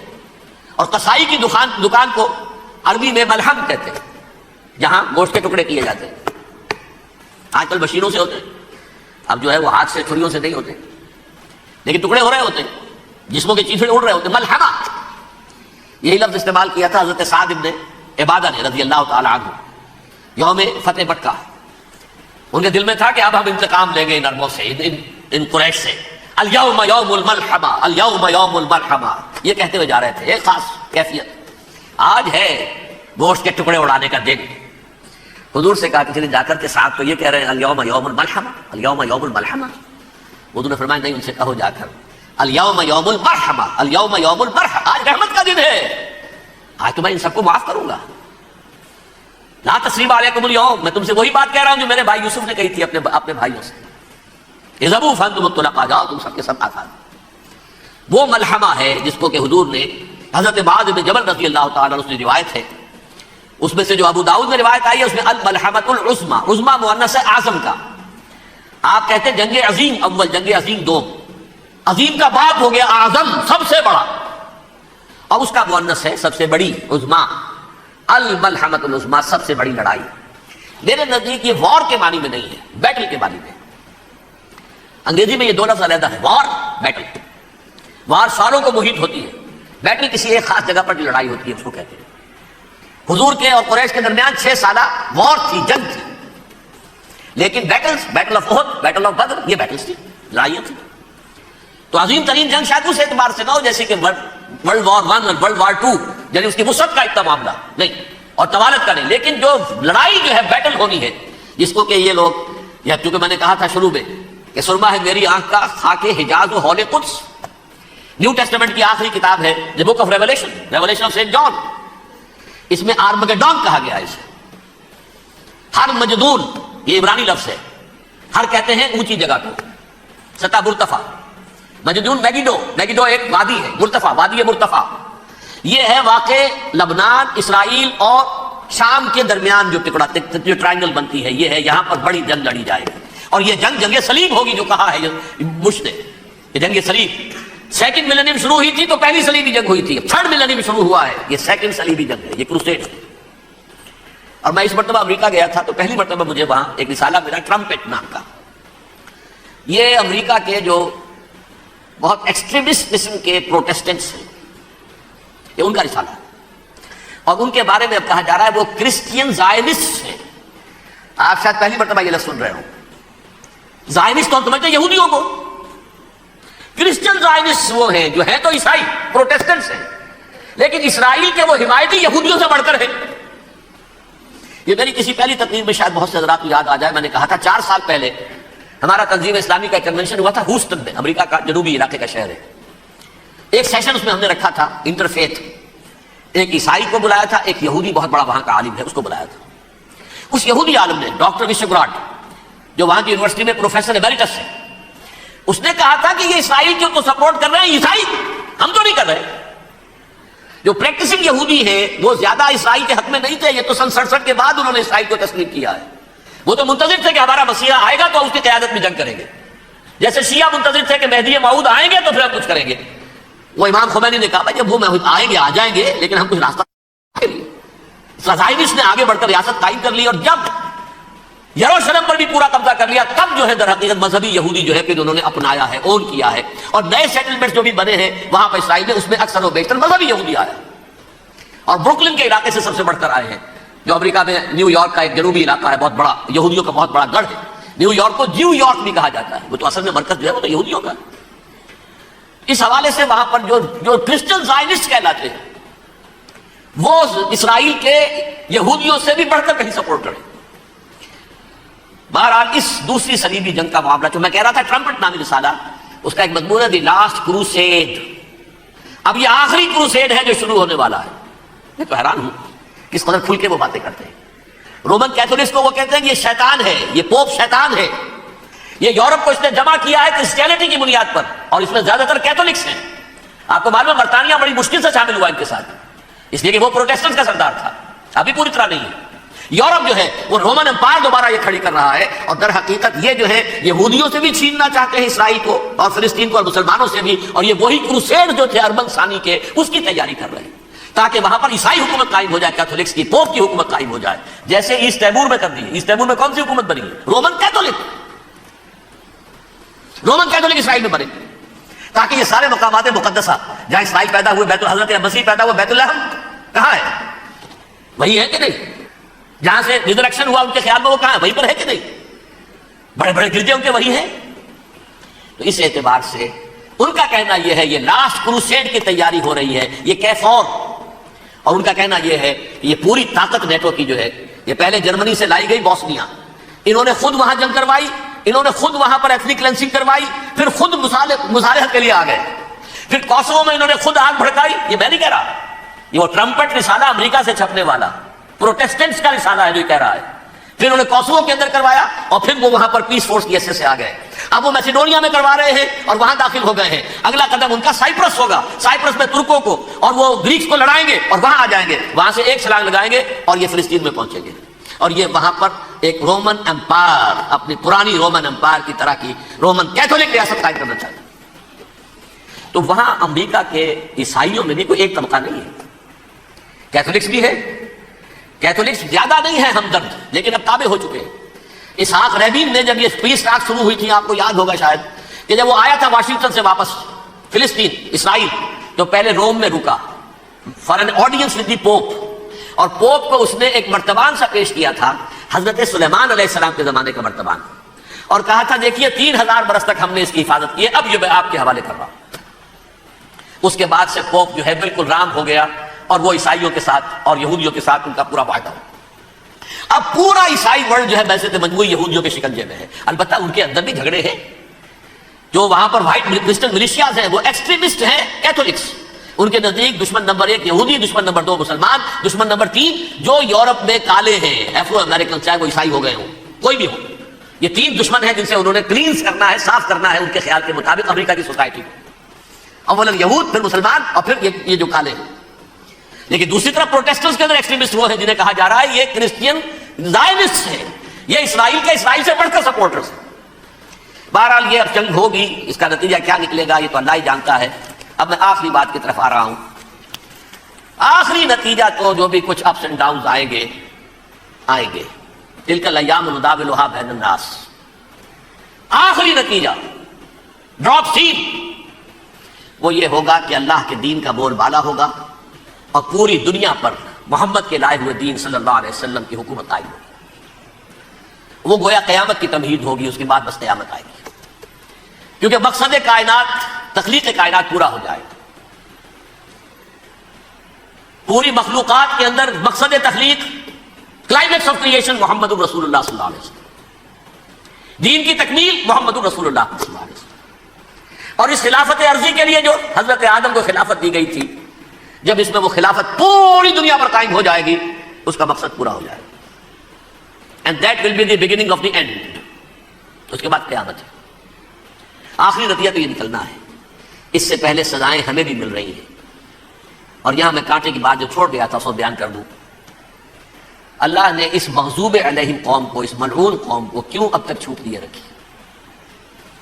میں بتا چکا ہوں یہ بڑے عذاب کے مستحق ہو چکے تھے حضرت عیسیٰ علیہ السلام کے زمانے میں، چھوٹ دی ہے، ابھی تک ہے، بلکہ ایک مرتبہ ابھارا ہے، 1900 برس کے بعد ابھرے ہیں یہ بالفور ڈیکلریشن، 1917 سن 70 عیسوی کے بعد، تقریباً 1900 برس، 1850 برس تو ہے کم سے کم۔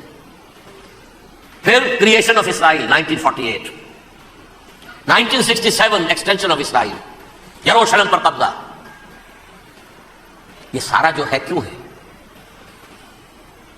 اللہ تعالیٰ اس خیر امت محمد صلی اللہ علیہ وسلم، اس کے بہترین حصے کو سزا ان ملعونوں کے ہاتھوں دے رہا ہے۔ کیوں؟ جو جرم انہوں نے کیا تھا وہی ہم نے کیا۔ انہوں نے اللہ کی کتاب کو پیٹھ کے پیچھے پھینکا، نبذ فریق من الذین اوتوا الکتاب کتاب اللہ وراء ظہورہم، ہم نے اپنی پیٹھوں کے پیچھے پھینکا کہ نہیں؟ کولونیل رول سے آزاد ہوئے، کہیں اسلامی قانون نافذ کیا؟ کہیں اسلامی نظام قائم کیا؟ تو جو جرم ان کا تھا وہی ہمارا ہے، اور ہم خیر امت ہیں، اور ہمارے میں سے خیر ترین عرب ہیں، ان پر اللہ کا فضل، ان کی مادری زبان میں اللہ کی کتاب موجود ہے۔ پھر انہوں نے اللہ کے دین کو پیٹ دکھائی۔ جو ملک آزاد ہوا کلونیل رول سے، یا اس نے قبلہ کر لیا اپنا ماسکو کی طرف، یا کر لیا واشنگٹن کی طرف، کسی نے مکے کو قبلہ بنایا، یہ بدترین سزا ہے۔ ویل للعرب من شر قد اقترب۔ اور ترمذی شریف میں تو یہاں تک روایت ہے، من اقتراب الساعۃ ہلاک العرب، قیامت کے قرب کی ایک نشانی یہ بھی ہوگی کہ عرب ہلاک ہو جائیں گے۔ ایک حدیث میں الفاظ آتے ہیں کہ حضور نے جب کہا یہ ہوگا یہ ہوگا یہ ہوگا، یہ بربادی آئے گی، تو کسی زوجہ محترمہ نام میں بھول رہا ہوں، انہوں نے پوچھا کہ عرب اس دن کہاں ہوں گے؟ فرمایا العرب یومئذ قلیل، بہت کم ہوں۔ آخری خاتمہ ہونا ہے یہود کا حضرت مسیح علیہ السلام کے ہاتھوں، وہ عذاب جو 2000 برس تک ان سے چلا رہا وہ آئے گا، اور ان کے رسول ہی کے ہاتھوں آئے گا۔ لیکن اس سے پہلے مسلمانوں پر یہ عذاب آ رہا ہے، ہولوکاسٹ کے درجے کا عذاب آ رہا ہے۔ البتہ ہم پاکستانی اس میں یوں سمجھ لیجئے کہ وہ تو خبریں موجود ہیں احادیث میں، وہاں تو جو ہونا ہے، اتنے انسان مریں گے کہ ایک پرندہ جو ہے اڑتا چلا جائے گا، وہ نہیں چاہے گا کہ نیچے اترے تو کسی لاش پر اترے، اسے جگہ نہیں ملے گی زمین خالی کر کہیں اتر سکے، تھک ہار کر گرے گا، مرے گا تو بھی لاش کے اوپر گرے گا۔ یہ الفاظ ہے حضور صلی اللہ علیہ وسلم۔